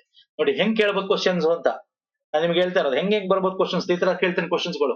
340ನೇ ವಿಧಿ ಏನ್ ಹೇಳ್ತೇನೆ ಡೈರೆಕ್ಟ್ ಆಗಿ ಹೇಳ್ಬೋದಾಗಿತ್ತು, ಹಿಂಗ್ ಕೇಳ್ಬೋದು. ನ್ಯಾಯಮೂರ್ತಿ ರೋಹಿಣಿ ಆಯೋಗವನ್ನು 2017ರಲ್ಲಿ ಇತರ ಹಿಂದುಳಿದ ವರ್ಗಗಳ ಉಪವರ್ಗೀಕರಣಕ್ಕೆ ನೇಮಿಸಲಾಯಿತು. ಯಾವ ಹೇಳಿಕೆ ಸರಿ? 340 ಏನ್ ಹೇಳುತ್ತೆ? Yes sir, backward class investigation committee ಮಾಡ್ಬೇಕು ಅಂತ ಹೇಳಿ. This is correct and this is also correct. Rohini committee ನಾನು ನಿಮಗೆ ಪ್ರೀವಿಯಸ್ MCQ ಮಾಡಿದ್ದೇನಲ್ಲ, ವಿಡಿಯೋಸ್ಗಳು ನೋಡಿ, ಅದ್ರಲ್ಲಿ ಹೇಳಿದ್ದೀನಿ. ರೋಹಿಣಿ ಕಮಿಟಿ ಅಂತಕ್ಕಂಥದ್ದು ಏನಿದೆ ನಮ್ಮ ಕರ್ನಾಟಕದಲ್ಲಿ, ಹೆಂಗೆ OBC ಒಳಗೆ ನಾವು ಕ್ಯಾಟಗರಿ 1 ಅಂತ ಮಾಡ್ತೀವಿ, 2A ಅಂತ ಮಾಡ್ತೀವಿ, 2B ಅಂತ ಮಾಡ್ತೀವಿ, 3A ಅಂತ ಮಾಡ್ತೀವಿ, 3B ಅಂತ ಮಾಡ್ತೀವಿ. ಹಂಗೇನೆ ಸೆಂಟ್ರಲ್ ಅಲ್ಲಿ ಬರೀ OBC ಇದೆ. ಹಂಗ್ ಮಾಡ್ಬೇಕು ಅಂದ್ರೆ ಏನಕ್ಕೆ ಮಾಡ್ಬೇಕು ಅಂದ್ರೆ, ಯಾರು ಅತ್ಯಂತ ಹೆಚ್ಚು ಇನ್ನು OBC ತುಂಬಾ ಹಿಂದುಳಿದಾರೆ ಅವ್ರಿಗೆ ಹೆಚ್ಚು ರಿಸರ್ವೇಶನ್ ಕೊಡಬೇಕು, ಯಾರು ಸ್ವಲ್ಪ ಮುಂದುವರೆದ ಕ್ಯಾಟಗರಿ ಅವ್ರು ಕಮ್ಮಿ ಕೊಡಬೇಕು ಅನ್ನೋದಕ್ಕೆ ಇದನ್ನ ಮಾಡ್ತಕ್ಕಂಥದ್ದು. ಎರಡೂ ಆಪ್ಷನ್ಸ್ ಕೂಡ ಕರೆಕ್ಟ್. ಓಕೆ, ಹೋಗೋಣ. ಸೊ ಇಲ್ಲಿ ಕೊಟ್ಟಿದ್ದೀನಿ, ಒಂದ್ಸಲ ನೋಡ್ಕೋಬಹುದು, ಓದ್ಕೋಬೇಕು ಅಂದ್ರೆ ಎರಡು ಆಪ್ಷನ್ಸ್ ಕರೆಕ್ಟ್. ನೆಕ್ಸ್ಟ್ ಕ್ವಶನ್ ಬಂದ್ಬಿಡ್ತೇನೆ. ಈ ಕೆಳಗಿನ ಹೇಳಿಕೆಯನ್ನು ಪರಿಗಣಿಸಿ. ಮೂಲಭೂತ ಹಕ್ಕುಗಳು ಹಿಂದುಳಿದ ವರ್ಗಗಳಿಗೆ ಮೀಸಲಾತಿಯನ್ನು ಒದಗಿಸುವ ಆಧಾರವಾಗಿದೆ. ಕೆನೆಪದರ ಪರಿಕಲ್ಪನೆಯನ್ನು ಇಂದ್ರಸಾನ್ಹಿ ಪ್ರಕರಣದಲ್ಲಿ ಪ್ರಸ್ತಾಪಿಸಲಾಯಿತು. OBC ವರ್ಗವನ್ನು ಉಪವರ್ಗೀಕರಿಸುವ ಕಾರ್ಯವನ್ನು ಪೂರ್ಣಗೊಳಿಸಲು ರೋಹಿಣಿ ಆಯೋಗವನ್ನು ರಚಿಸಲಾಗಿದೆ. ನೋಡಿದ್ರೆ ಅಪ್ಪನ ಒಂದ್ ಸೆಕೆಂಡ್ ರೋಹಿಣಿ ತಗೊಂಡೆ, ಕೇಳ್ತೇನೆ ರೋಹಿಣಿ ಯಾಕಂದ್ರೆ OBC ಸಂಬಂಧಪಟ್ಟಿರೋದು ಇದು. ಎರಡನೇ ಆಪ್ಷನ್ ಕೆನೆಪದರ ಅಂದ್ರೆ creamy layer. The concept of creamy layer. ಏನ್ ಕ್ರಿಮಿಲೇಯರ್ ಇರಬೇಕು OBCಗೆ? ಯಾವ ಕೇಸಲಾಗೋದು? ಮಂಡಲ್ ಕೇಸ್, ಅದನ್ನ ಇಂದ್ರಸಾನಿ ಕೇಸ್ ಅಂತ ಕೂಡ ಕರಿತೀವಿ. Yes, this is correct. And Rohini, ನಾನು ಈಗ ತಾನೇ ನಿಮ್ಗೆ ಹೇಳಿದೆ ಇಂದಿನ question. Yes, this is correct. Option 1 ಕರೆಕ್ಟಾ? ಮೂಲಭೂತ ಹಕ್ಕುಗಳು ಹಿಂದುಳಿದ ವರ್ಗಗಳಿಗೆ ಮೀಸಲಾತಿ ಒದಗಿಸುವ ಆಧಾರವಾಗಿದೆ. ಎಸ್ ಸರ್, ಮೂಲಭೂತ ಹಕ್ಕಲ್ಲೇ ತಾನೇ ನಮ್ಗೆ ಇದು ಇರೋದು. ಏನಿದೆ ಸಬ್ ಕ್ಲಾಸ್ ನೋಡ್ಬೇಕು, ದಯವಿಟ್ಟು ನೋಡ್ಬೇಕು ಸ್ನೇಹಿತರೆ. ಏನಿದೆ ಸಬ್ ಕ್ಲಾಸ್? ಆರ್ಟಿಕಲ್ 15 ಮತ್ತೆ 16 ಹೇಳ. ಸಬ್ ಕ್ಲಾಸ್ 4, ಸಬ್ ಕ್ಲಾಸ್ 5, ಸಬ್ ಕ್ಲಾಸ್ 6 ಏನಿದೆ. 16 ಅಲ್ಲಿ ಸಬ್ ಕ್ಲಾಸ್ 4, ಸಬ್ ಕ್ಲಾಸ್ 5 ಇವೆಲ್ಲ ನೀವು ತೆಗೆದು ಕಾನ್ಸ್ಟಿಟ್ಯೂಷನ್ ನೋಡ್ಕೊಳ್ಳಿ ಏನ್ ಹೇಳುತ್ತೆ ಅಂತ. ವೆರಿ ಇಂಪಾರ್ಟೆಂಟ್ ಇದು. 105ನೇ ಅಮೆಂಡ್ಮೆಂಟ್ ಕೂಡ ಆಗುತ್ತೆ. ಏನಾಗುತ್ತೆ 105ನೇ ಅಮೆಂಡ್ಮೆಂಟ್? ಸ್ಟೇಟ್ ಗೆ ಪವರ್ ವಾಪಸ್ ಕೊಡುತ್ತೆ ಅಲ್ವಾ? 102ರಲ್ಲಿ ಏನ್ ತಪ್ಪಾಗಿತ್ತು ಅದನ್ನ ಸ್ಟೇಟ್ ಗೆ ವಾಪಸ್ ಕೊಡುತ್ತೆ. ಪವರ್ ಟು ದ ಸ್ಟೇಟ್ ಅಂದ್ರೆ ಸ್ಟೇಟ್ ಅಲ್ಲಿ OBC ಸಂಬಂಧಪಟ್ಟಂತೆ ಯಾವುದೇ ಕ್ಯಾಟಗರಿಗಳನ್ನ ಐಡೆಂಟಿಫೈ ಮಾಡೋದು ಸ್ಟೇಟ್ ನ ಒಂದು ಅಧಿಕಾರನ ರಿಸ್ಟೋರ್ ಮಾಡುತ್ತೆ 105ನೇ ಸಂವಿಧಾನ ತಿದ್ದುಪಡಿ. ಅಂದ್ರೆ OBC ಸಂಬಂಧಪಟ್ಟಂತೆ ಸೆಂಟ್ರಲ್ ಏನ್ ಮಾಡ್ಬೇಕು ಅನ್ನೋದು ಒಂದು ಇತ್ತು 102ನೇ ತಿದ್ದುಪಡಿಲಿ. ನಾವು ನೋಡುದಲ್ಲ ಈಗ ತಾನೆ 342A ಅಂತ ಅಲ್ವಾ? ಸೊ ಅದೆಲ್ಲ ಅದನ್ನ ವಾಪಸ್ 105ರಲ್ಲಿ ವಾಪಸ್ ಕೊಡುತ್ತೆ. ಇವೆಲ್ಲ ಗೊತ್ತಿರಬೇಕು, ವೆರಿ ಇಂಪಾರ್ಟೆಂಟ್ ಇದೆಲ್ಲ. ಈ ಆರ್ಟಿಕಲ್ ಏನು 15-16 ಏನ್ ಬರುತ್ತೆ, ಸಂವಿಧಾನದಲ್ಲಿ ತನ ಬರೋದು. ಫಂಡಮೆಂಟಲ್ ರೈಟ್ಸ್ ಅದು. ನೆಕ್ಸ್ಟ್ ಬರ್ತೇನೆ. Once again very important. Article 340 ಅಡಿಯಲ್ಲಿ ಭಾರತದ ರಾಷ್ಟ್ರಪತಿಗಳು ಸಾಮಾಜಿಕವಾಗಿ ಮತ್ತು ಶೈಕ್ಷಣಿಕ ಹಿಂದುಳಿದ ವರ್ಗಗಳ ಸ್ಥಿತಿಗಳ ತನಿಖೆ ಮಾಡಲು ಆಯೋಗವನ್ನು ನೇಮಿಸುವ ಅಧಿಕಾರ ಹೊಂದಿದ್ದಾರೆ. ಪ್ರೀವಿಯಸ್ ಕ್ವಶನ್ ನಲ್ಲಿ ನೋಡಿದ್ ನಾವು, ಪ್ರೀವಿಯಸ್ ಅಲ್ಲಿ ಕರೆಕ್ಟ್ ಇದೆ ಅಲ್ಲ. 340 ಆರ್ಟಿಕಲ್ ಏನ್ ಹೇಳುತ್ತೆ ಗೊತ್ತಿರಬೇಕು. ಅದಕ್ಕೆ ಹೇಳ್ತಾ ಇರೋದು ನಾನು ನಿಮ್ಗೆ ಸ್ನೇಹಿತರೆ, ಸಂವಿಧಾನದಲ್ಲಿ ಏನು ಕಾನ್ಸ್ಟಿಟ್ಯೂಷನ್ ಅಲ್ಲಿ ಯಾವ ಯಾವ ವಿಧಿಗಳು ರಿಸರ್ವೇಶನ್ ಬಗ್ಗೆ, ಎಸ್ಪೆಷಲಿ ಒಬಿಸಿ ಬಗ್ಗೆ ಮಾತಾಡುತ್ತೆ, ಇದು ತಿಳ್ಕೊಂಡಿರ್ಬೇಕು. ಅವೆಲ್ಲ ನಿಮ್ಗೆ ಈ ತರ ಕ್ವಶನ್ ಫ್ರೇಮ್ ಮಾಡಿ ಆಪ್ಷನ್ 1, 2, 3 ಅಂತ ಹೇಳಿ ಅದ್ರ ಕೊಟ್ಬಿಡ್ತಾನೆ. ಕಾಲೇಕರ್ ಆಯೋಗವು ಒಬಿಸಿಗಳ ಸೇರ್ಪಡೆಗಳಿಗೆ ಅಸ್ತಿತ್ವದಲ್ಲಿ ಮೀಸಲಾತಿ ಕೋಟೆಗಳನ್ನು 49.5% ಹೆಚ್ಚಿಸಲು ಶಿಫಾರಸು ಮಾಡಿದೆ. Very important once again. Mandal commission ಏನ್ ಹೇಳ್ತು, ಕಾಲೇಕರ್ ಕಮಿಷನ್ ಏನ್ ಹೇಳ್ತು ಗೊತ್ತಿರಬೇಕು. ಯೂಶಲಿ ಕಾಲೇಕರ್ ಕಮಿಷನ್ ಏನ್ ಜಾಸ್ತಿ ಹೇಳಿಲ್ಲ, ತುಂಬಾ ಜನ ಅದನ್ನ ಓದ್ಕೊಳ್ಳಲ್ಲ. ಒಂದ್ಸಲ ಹಿಂಗೆ ಕನ್ಫ್ಯೂಸ್ ಮಾಡಕ್ಕೆ ಹಿಂಗ್ ಕೊಟ್ಬಿಡ್ತಾರೆ. ಆಗೇನ್ ಮಾಡ್ತೀರಾ? 102ನೇ ಸಂವಿಧಾನ ತಿದ್ದುಪಡಿ ಕಾಯ್ದೆ 2018 ಹಿಂದುಳಿದ ವರ್ಗದ ರಾಷ್ಟ್ರೀಯ ಆಯೋಗಕ್ಕೆ ಅಸಾಂವಿಧಾನಿಕ ಸ್ಥಾನಮಾನ ಒದಗಿಸಿದೆ. ಈಗ ತಾನೆ ಹಿಂದೆ ನೋಡಿದ್ವಿ ಇಲ್ಲಿ ಅಲ್ವಾ, 105ನೇ ತಿದ್ದುಪಡಿ ಅಂತ. 102 ಅಲ್ಲ, ಅದು ಸಾಂವಿಧಾನಿಕ ಸ್ಥಾನ. ಸಾರಿ ಇದು ಇದಕ್ಕೆ NCBCಗೆ 102 ಕರೆಕ್ಟ್. ಇದು 105 ಬಂದು ಸ್ಟೇಟ್ಗೆ OBC ನ ಕ್ಯಾಟಗರಿನ ನೀವು ಸೆಲೆಕ್ಟ್ ಮಾಡಬಹುದು, ತೆಗಿಬಹುದು ಅನ್ನೋ ಅಧಿಕಾರ ಕೊಟ್ಟಿದೆ. This is correct and this is correct. ಹಾಗಾದ್ರೆ 1 and 3 ಕರೆಕ್ಟ್. 2ನೇ ತಪ್ಪು. ಯಾಕೆ ತಪ್ಪು? ಇದು ಕಾಲೇಕರ್ ಸಮಿತಿ ಅಲ್ಲ, ಮಂಡಲ್ ಸಮಿತಿ. ಮಂಡಲ್ ಸಮಿತಿ ಬಗ್ಗೆ ನಾನು ಹೆಚ್ಚು ಮಾತಾಡಕ್ ಹೋಗಲ್ಲ. ನಾವು ವಿಡಿಯೋಸ್ ಗಳು ಮಾಡಿದೀವಿ, ನೋಡಿರ್ತೀರಾ, ನಿಮ್ಗೆ ಗೊತ್ತಿರತ್ತೆ ಏನೇನ್ ಹೇಳ್ತು ಅಂತ. ಮಂಡಲ್ ಸಮಿತಿಯಲ್ಲೇ ಹೇಳಿದ್ದು 52 ಪಾಪ್ಯುಲೇಷನ್ ಇದೆ ಸರ್ ಅಟ್ ಪ್ರೆಸೆಂಟ್. 1980 ಸಬ್ಮಿಟ್ ಮಾಡುತ್ತೆ. ಆ ಟೈಮಲ್ಲಿ 52% ಅಷ್ಟು ಬ್ಯಾಕ್ವರ್ಡ್ ಕ್ಲಾಸಸ್ ಇದ್ದಾರೆ ನಮ್ಮ ದೇಶದಲ್ಲಿ ಅಂತ ಹೇಳುತ್ತೆ. ಅವಾಗ ಹೇಳಿದವರು SC/ST 22-49% ಇನ್ಕ್ಲೂಡಿಂಗ್ OBC ನ ಸೇರಿಸಿ ಮಾಡಬೇಕು, 49.5% ಮಾಡಬೇಕು ಅಂತ ಹೇಳ್ಬೇಕಂತದ್ದು. ಓಕೆ, ಕಾಲೇಕರ್ ಸಮಿತಿ ಏನ್ ಹೇಳುತ್ತೆ ಅಂತ ನಾವು ಸಿಂಪಲ್ ಆಗಿ ಹೇಳ್ತೀನಿ ಅಷ್ಟೇ, ತುಂಬಾ ಏನ್ ಇಂಪಾರ್ಟೆಂಟ್ ಅಲ್ಲ. 3-4 ಪಾಯಿಂಟ್ ಹೇಳುತ್ತೆ, ಅದು ಅಷ್ಟು ಮಾತ್ರ ನೋಡ್ಕೊಳ್ಳಿ ಸಾಕು. ಕಾಕಾ ಕಾಲೇಕರ್ ಸಮಿತಿ ಏನ್ ಹೇಳುತ್ತೆ, ಫಸ್ಟ್ OBC ಸಮಿತಿ, ಮಂಡಲ್ ಸೆಕೆಂಡ್. ಇದು ಫಸ್ಟ್ OBC ಸಮಿತಿ established by president as per article 340 ಪ್ರಕಾರ 1953 ಎಸ್ಟಾಬ್ಲಿಷ್ ಮಾಡ್ತಾರೆ. ಕಾಕಾ ಕಾಲೇಕರ್ ಅವರು ಅದನ್ನ ಮಾರ್ಚ್ 30, 1955 ಸಬ್ಮಿಟ್ ಮಾಡ್ತಾರೆ. ಇದು ಪ್ರಮುಖವಾದ ಪಾಯಿಂಟ್ಸ್ ಇಷ್ಟೇ. ಎಲ್ಲ ವುಮೆನ್ ಅನ್ನು ಬ್ಲಾಕ್ ವರ್ಡ್ ಕ್ಲಾಸ್ ಅಂತ ಕನ್ಸಿಡರ್ ಮಾಡಬೇಕು. Okay, 70% seats technical and professional institution ಅಲ್ಲಿ ಬ್ಯಾಕ್ವರ್ಡ್ ಕ್ಲಾಸಸ್ಗೆ ಎತ್ತಿಡಬೇಕು. ಒಂದು 70% ರಿಸರ್ವೇಶನ್ ಕೊಡಬೇಕು ಟೆಕ್ನಿಕಲ್ ಅಂಡ್ ಪ್ರೊಫೆಷನಲ್ ಇನ್ಸ್ಟಿಟ್ಯೂಷನ್ ಗಳಲ್ಲಿ ಅಂತ ಹೇಳುತ್ತೆ. ಎಸ್ಪೆಷಲಿ ಈ OBC ಅಂತಕ್ಕಂಥದ್ದು ಯಾವ ಬೇಸಿಸ್ ಮೇಲೆ ಎಳಿಬೇಕು ಅಂದ್ರೆ, ಅವ್ರು ಹೇಳ್ತಕ್ಕಂಥದ್ದು ಈ OBC ನ ಅಪ್ಲಿಫ್ಟ್ ತರಬೇಕು ಅಂದ್ರೆ ಅವ್ರಿಗಿರ್ತಕ್ಕಂಥ ವಿಲೇಜ್ ಅಲ್ಲಿ ಅವ್ರ ಎಕಾನಮಿ ಏನು, ಅವ್ರ ಭೂದಾನ ಮೂವ್ಮೆಂಟ್ ಇಂದ ಎಷ್ಟು ತಗೊಂಡಿದ್ದಾರೆ, ಅವ್ರ ಏನು ಜಾನುವಾರುಗಳಿದೆ, ಡೈರಿ ಫಾರ್ಮಿಂಗ್ ಇದೆ, ಅವ್ರ ಹತ್ರ ಈ ಬೇರೆ ಬೇರೆ ಏನಿದೆ ಅಂತ, ರೂರಲ್ ಹೌಸಿಂಗ್, ಪಬ್ಲಿಕ್, ಈ ತರ ಆ ಒಂದು ಅವರ ಇನ್ಫ್ರಾಸ್ಟ್ರಕ್ಚರ್ ಏನಿದೆ, ಬೇಸಿಕ್ ಇನ್ಫ್ರಾಸ್ಟ್ರಕ್ಚರ್ ಅಂತ ಹೇಳ್ತೀವಿ, ಮೂಲಭೂತ ಸೌಕರ್ಯಗಳು ಏನಿದೆ, ಮತ್ತೆ ಅವರ ಒಂದು ಲೈಫ್ ಸ್ಟೈಲ್ ಹೆಂಗಿದೆ ಅದ್ರ ಮೇಲೆ ಅಳಿಬೇಕು ಅಂತ ಹೇಳುತ್ತೆ. ಓಕೆ, ನೆಕ್ಸ್ಟ್ ಈ ಪ್ರಮುಖವಾಗಿ ಕಾಕಾ ಕಾಲೇಕರ್ ಹೇಳೋದು ನೋಡಿ, ಇಷ್ಟೇ ಪಾಯಿಂಟ್ ತಿಳ್ಕೋಬೇಕು.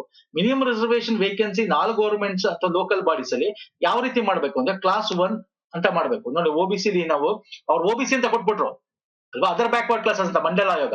ಈ ಕಾಕಾ ಕಾಲೇಕರ್ ಹೇಳುದು ಕ್ಲಾಸ್ 1 25% ಅಂದ್ರೆ OBC ಈ ತರ ಮಾಡ್ಬೇಕು ಅಂತ, ಕ್ಲಾಸ್ 2 33.5%, ಕ್ಲಾಸ್ 3 40%, ಹಿಂಗ್ ಮಾಡಿ ಅಂತ ಹೇಳುತ್ತೆ. ಅರ್ಥ ಆಯ್ತಲ್ಲ,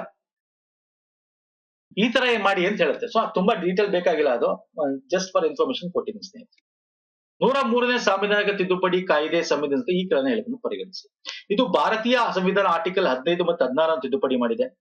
ಇದು ಸಮಾಜದ ಆರ್ಥಿಕವಾಗಿ ದುರ್ಬಲ ವರ್ಗಕ್ಕೆ ಮೀಸಲಾತಿ ಒದಗಿಸಲು ಕೇಂದ್ರ ಮತ್ತು ರಾಜ್ಯಗಳನ್ನು ಸಕ್ರಿಯಗೊಳಿಸಿತು. ಯಾವ ಹೇಳಿಕೆ ಸರಿ? EWS ನಿಮಗೆ ಒಂದು ಸಪರೇಟ್ ಸಿಲೆಬಸ್ ಅಲ್ಲೇ ಒಂದು ಪಾಯಿಂಟ್ ಕೊಟ್ಟಿದ್ದಾನೆ ಚಾಪ್ಟರ್ ತರ. 103ನೇ ತಿದ್ದುಪಡಿ EWS ಅಲ್ವಾ? ಹೌದು, ಈಗ ತಾನೇ ನಿಮ್ಗೆ ಪ್ರೀವಿಯಸ್ ವಿಡಿಯೋ ಮಾಡಿದಾಗ ಒಂದು EWS ಬಗ್ಗೆ ಕ್ವಶನ್ ತಗೊಂಡಾಗ ಹೇಳಿದೆ, ಆರ್ಟಿಕಲ್ 15, 16 ತಿದ್ದುಪಡಿ ಅಲ್ವಾ? ನೋಡಿ ಈ ಸ್ಲೈಡ್ ಜ್ಞಾಪಕ ಇದೆಯಾ? ಸಿನ್ಹೋ ಆಯೋಗ 2010 ಅದ್ರಲ್ಲಿ 15, 6, 16 ಆರ್ಟಿಕಲ್ ಸೇರಿಸುತ್ತೆ 103ನೇ ತಿದ್ದುಪಡಿ ಅಲ್ವಾ? ಎರಡನೇ ಆಪ್ಷನ್ ಏನು?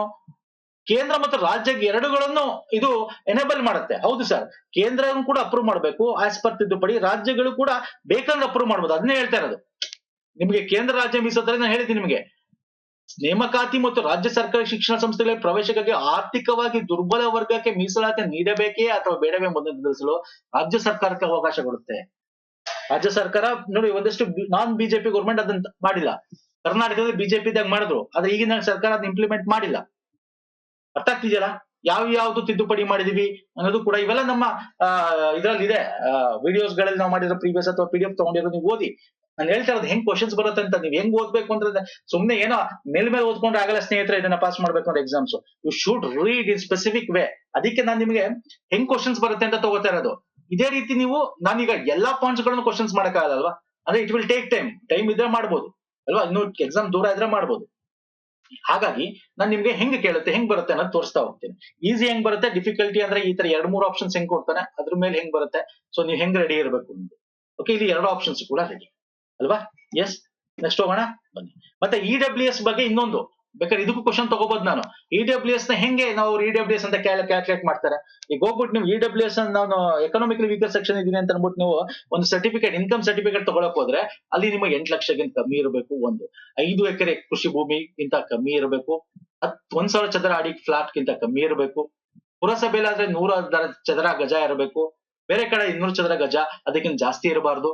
ಇವೆಲ್ಲ ಇರಬೇಕು. ಇದ್ರ ಬಗ್ಗೆನೂ ಕ್ವಶನ್ಸ್ ಕೇಳ್ಬೋದು ನಿಮ್ಗೆ. ಹೆಂಗ್ ಐಡೆಂಟಿಫೈ ಮಾಡ್ತಾರೆ EWS ಅಂತ. ಇವೆಲ್ಲ ನಾವು ಮಾಡಿದೀವಿ, ಇದೆಲ್ಲ ಸ್ಲೈಡ್ಸ್ ನಾವು ಮಾಡಿರ್ತಕ್ಕಂಥ ವಿಡಿಯೋದಲ್ಲೂ ಇದೆ, PDF ಅಲ್ಲಿ ಇದೆ, ನೋಡ್ಬೋದು.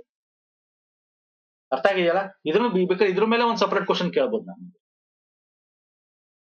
ಎಸ್ ಸರ್, ಬರ್ತೀನಿ ನೆಕ್ಸ್ಟ್ ಕ್ವಶನ್.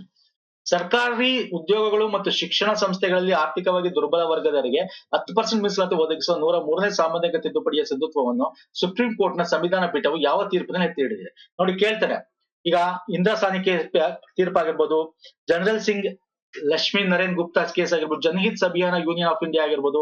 ಓಕೆ, ಇವೆಲ್ಲ ಗೊತ್ತಿರ್ಬೇಕು ನಿಮ್ಗೆ. ರಿಸರ್ವೇಶನ್ ಸಂಬಂಧಪಟ್ಟ ಯಾವ ಜಡ್ಜ್ಮೆಂಟ್ ಗಳಿದೆ, ಜಡ್ಜ್ಮೆಂಟ್ ಬಗ್ಗೆ ಕ್ವಶನ್ಸ್ ಗಳು ಬರ್ತವೆ. 103ನೇ ತಿದ್ದುಪಡಿ ಯಾವುದು? EWS ಗೆ ಕೊಡಂಗಿಲ್ಲ. ನಮ್ಮ ಸಂವಿಧಾನದಲ್ಲಿ ಇರುತ್ತೆ ಎಕನಾಮಿಕಲಿ ವೀಕರ್ ಸೆಕ್ಷನ್ ಕೊಡಂಗಿಲ್ಲ. ಸೋಶಿಯೋ ಎಜುಕೇಶನ್ ಅಂತ ಹೇಳೋದು. ಹೆಂಗ್ ಕೊಟ್ರಿ ಅಂತ ಹೋಗ್ತಾರೆ ಸುಪ್ರೀಂ ಕೋರ್ಟ್ಗೆ. ಅವಾಗ ಆ ಕೇಸ್ ಯಾವುದು? ಜನಹಿತ್ ಅಭಿಯಾನ ಮತ್ತು ಯೂನಿಯನ್ ಆಫ್ ಇಂಡಿಯಾ. ಇದ್ರಡಿಯಲ್ಲಿ ಇದು ಕೊಡಬಹುದು ಅಂತ ಹೇಳ್ತಾರೆ. ಅದಕ್ಕೆ ಹೆಂಗ್ ಕೊಡಬಹುದು ಅದೆಲ್ಲ ಎಕ್ಸ್ಪ್ಲೈನ್ ಮಾಡಿದ್ವಿ ನಮ್ಮ ವಿಡಿಯೋ ಥಿಯರಿ ಕ್ಲಾಸ್ ನೋಡಿ. ಯಾವ್ದು ನೋಡಿ, ಈ ಸ್ಲೈಡ್ ಜ್ಞಾಪಕ ಇರಬೇಕು ನಿಮ್ಗೆ. ಜನಹಿತ್ ಮತ್ತೆ ಅಭಿಯಾನ 103 ಸಮಿತಿ ಸಿಂಧುತ್ವವನ್ನು ಎತ್ತಿಡಿಯುತ್ತೆ, ಕೊಡ್ಬೋದು. ಏನ್ ಹೇಳುತ್ತೆ? ತಿದ್ದುಪಡಿ ಸಂವಿಧಾನ ಮೂಲ ರಚನೆ ಉಲ್ಲಂಘಿಸಿಲ್ಲ, ಸಂವಿಧಾನ ತಿದ್ದುಪಡಿ ಮಾಡುವ ಸಂಸತ್ತಿನ ಅಧಿಕಾರ ಮಾನ್ಯವಾದ ವ್ಯಾಯಾಮವಾಗಿದೆ ಅಂತ ನ್ಯಾಯಾಲಯ ಅಭಿಪ್ರಾಯ ಪಡುತ್ತೆ.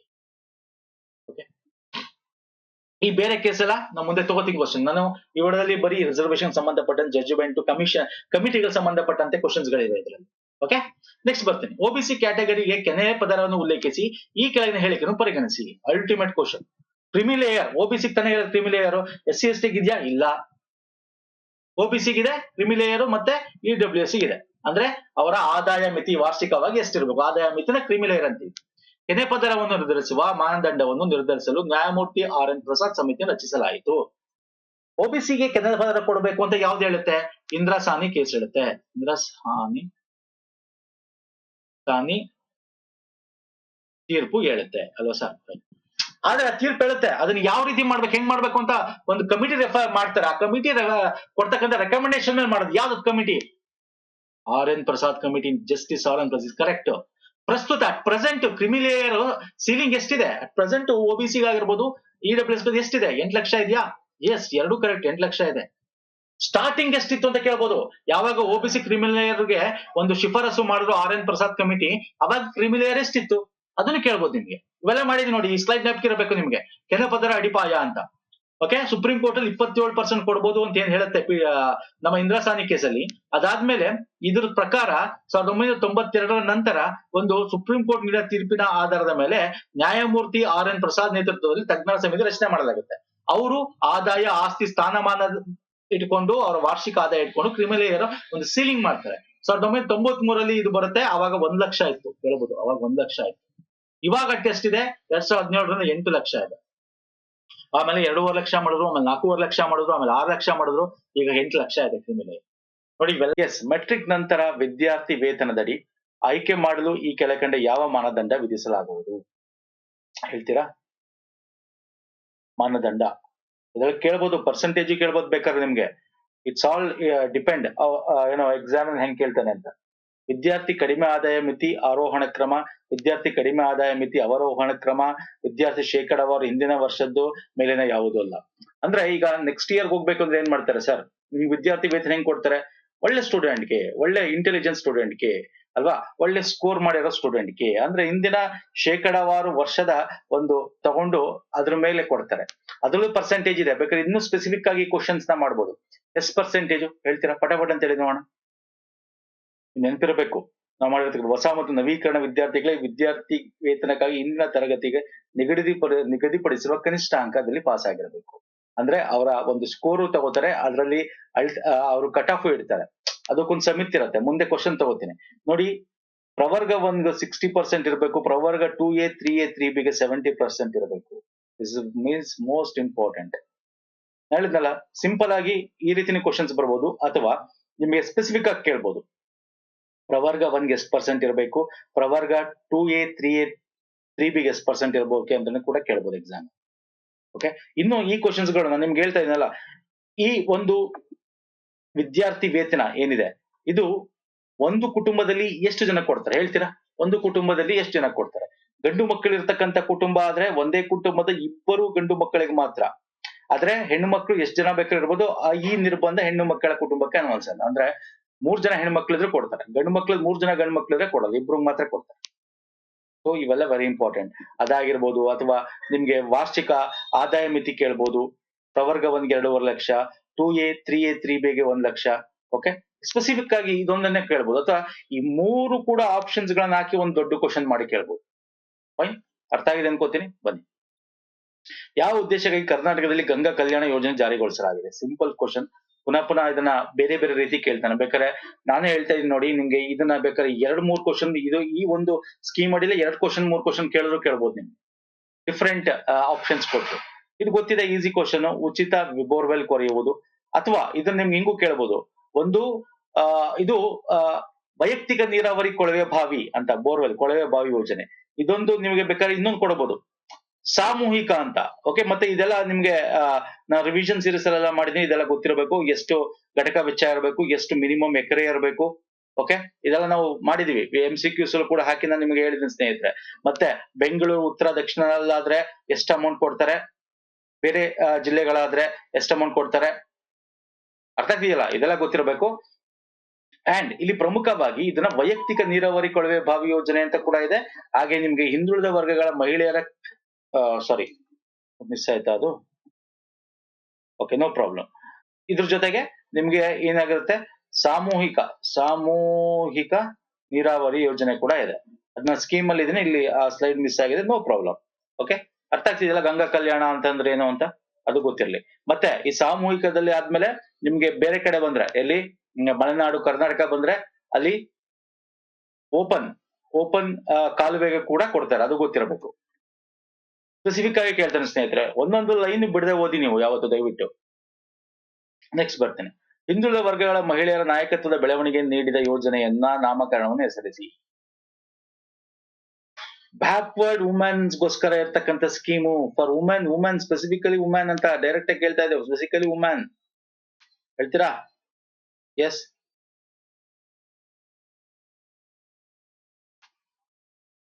Specifically women. ಬೇಟಿ ಪಡಾವೋ ಅಲ್ಲ, ನೈ ರೋಶಿನಿ. ನೈ ಅಂದ್ರೆ ಹೊಸದು, ನ್ಯೂ ರೋಶಿನಿ ಸ್ಕೀಮ್ ಅಂತ. ಇದು ಅಲ್ಪಸಂಖ್ಯಾತ ಮಹಿಳೆಯರಿಗೆ ಮಾಡಬೇಕು ಅಂತ ಇರ್ತಕ್ಕಂಥದ್ದು, ನ್ಯೂ ರೋಶಿನಿ ಸ್ಕೀಮ್ ಅಂತ. 18 ರಿಂದ 65 ವರ್ಷದ ವಯಸ್ಸಿನ ಅಲ್ಪಸಂಖ್ಯಾತ ಸಮುದಾಯದ ಮಹಿಳೆಯರಿಗೆ. ಇವಾಗ ನೋಡಿ, ನಾನು ನಿಮ್ಗೆ ಇದನ್ನೇ ಯಾರ ಜೊತೆ ಡಿಸ್ಕಸ್ ಮಾಡ್ತಾ ಇದ್ದೆ. ಇಲ್ಲಿ ಏನಾಗುತ್ತೆ ಗೊತ್ತಾ, ಇದು ಬ್ಯಾಕ್ವರ್ಡ್ ಕ್ಲಾಸಸ್ ಅಂತ ಕೊಟ್ಟಿದ್ದಾನೆ. Backward classes in the nothing but ಇಲ್ಲಿ ಕರ್ನಾಟಕದಲ್ಲಿ ಬ್ಯಾಕ್ವರ್ಡ್ ಕ್ಲಾಸಸ್ ಅಲ್ಲೇ ಬರುತ್ತೆ. ಯಾವುದು ನಮ್ಗೆ 2B. ಬಟ್ 2B ಅಂತಕ್ಕಂಥದ್ದು ನಾವು ಬ್ಯಾಕ್ವರ್ಡ್ ಕ್ಲಾಸ್ ಅಡಿಯಲ್ಲಿ ತಗೊಳ್ಳಲ್ಲ. ಇದನ್ನ ನಾವೇನಂತ ಯಾವ್ದ್ರಲ್ಲಿ ತಗೋತೀವಿ, ಮೈನಾರಿಟಿ ಅಂತ ತಗೋತೀವಿ ಅಲ್ವಾ. ಅಲ್ಪಸಂಖ್ಯಾತರಿಗೆ ಸಪರೇಟ್ ಆಯೋಗ ಇದೆ, ಹೆಂಗೆ ನಮ್ಗೆ ಹಿಂದುಳಿದ ವರ್ಗಗಳ ಆಯೋಗ ಇದೆ ಹಾಗೆ. ಓಕೆ, ವರ್ಗದ ಆಯೋಗ ಏನಿದೆ ಹಾಗೆ ಬ್ಯಾಕ್ವರ್ಡ್ ಕ್ಲಾಸಸ್ ಮೈನಾರಿಟಿಗೂ ಸಪರೇಟ್ ಕಮಿಷನ್ ಇದೆ, ಮೈನಾರಿಟಿ ಕಮಿಷನ್ ಇದೆ. ಹಂಗಾಗಿ ಇಲ್ಲಿ ತಗೊಳ್ಳಲ್ಲ. ಬಟ್ ಕೇಳ್ಬೋದು, ಅದನ್ನೇ ಹೇಳ್ತಾ ಇರೋದು ಸ್ನೇಹಿತರೆ, ಮೈನಾರಿಟಿ ಬಗ್ಗೆ ಕೇಳ್ಬೋದು. ನಾವು ಮಾಡಿದ್ವಿ ಒಂದಷ್ಟು ಕ್ವಶನ್ಸ್ ಗಳನ್ನ ನಿಮಗೆ ಪ್ರೀವಿಯಸ್ ನಮ್ಮ ವಿಡಿಯೋಗಳು ನೋಡಿದ್ರೆ, ಇಲ್ಲೂ 1-2-3 ಕ್ವಶನ್ ತಗೊಂಡಿದ್ದೀನಿ ನೋಡಿ. ಮೈನಾರಿಟಿ ರಿಲೇಟೆಡ್ ಈಗ ನೋಡಿ, ಗಂಗಾ ಕಲ್ಯಾಣ ಇದೆ ಅಲ್ವಾ, ಹಾಗೆ ಬೇರೆ ಬೇರೆ ಸ್ಕೀಮ್ಸ್ ಗಳು ಏನಿವೆ, ವಿದ್ಯಾಸಿರಿ, ಅವೆಲ್ಲ ಮೈನಾರಿಟಿಗೂ ಇದೆ. ಹಂಗೆ ನೈ ರೋಶಿನಿ ಅಂತಕ್ಕಂಥದ್ದು ಕೂಡ ಮೈನಾರಿಟಿಗೆ, ಮಹಿಳೆಯರಿಗೆ ಸಂಬಂಧಪಟ್ಟಂತೆ ಕೇಳ್ಬೋದು.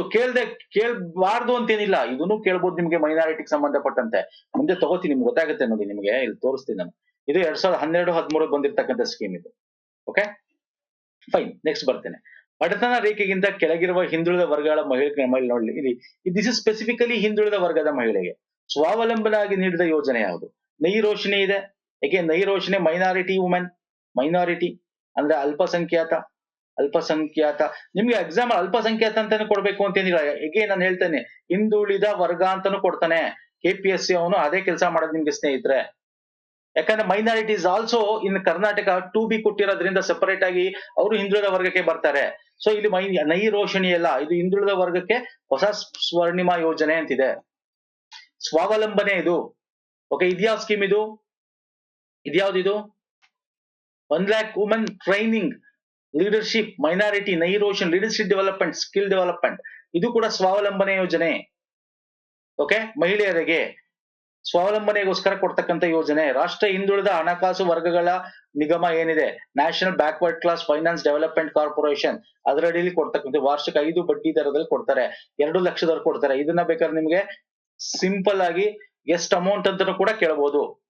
ಅವನೇ ಕೊಡ್ತಾನೆ. ಹೊಸ ಸ್ವರ್ಣಿಮ ಯೋಜನೆ ಹಿಂದುಳಿದ ಮಹಿಳೆಯರಿಗೋಸ್ಕರ ಇರತಕ್ಕಂಥ ಒಂದು ಸೆಲ್ಫ್ ರಿಲಿಯನ್ಸ್ ಅಥವಾ ಸ್ವಾವಲಂಬನೆ ಯೋಜನೆ.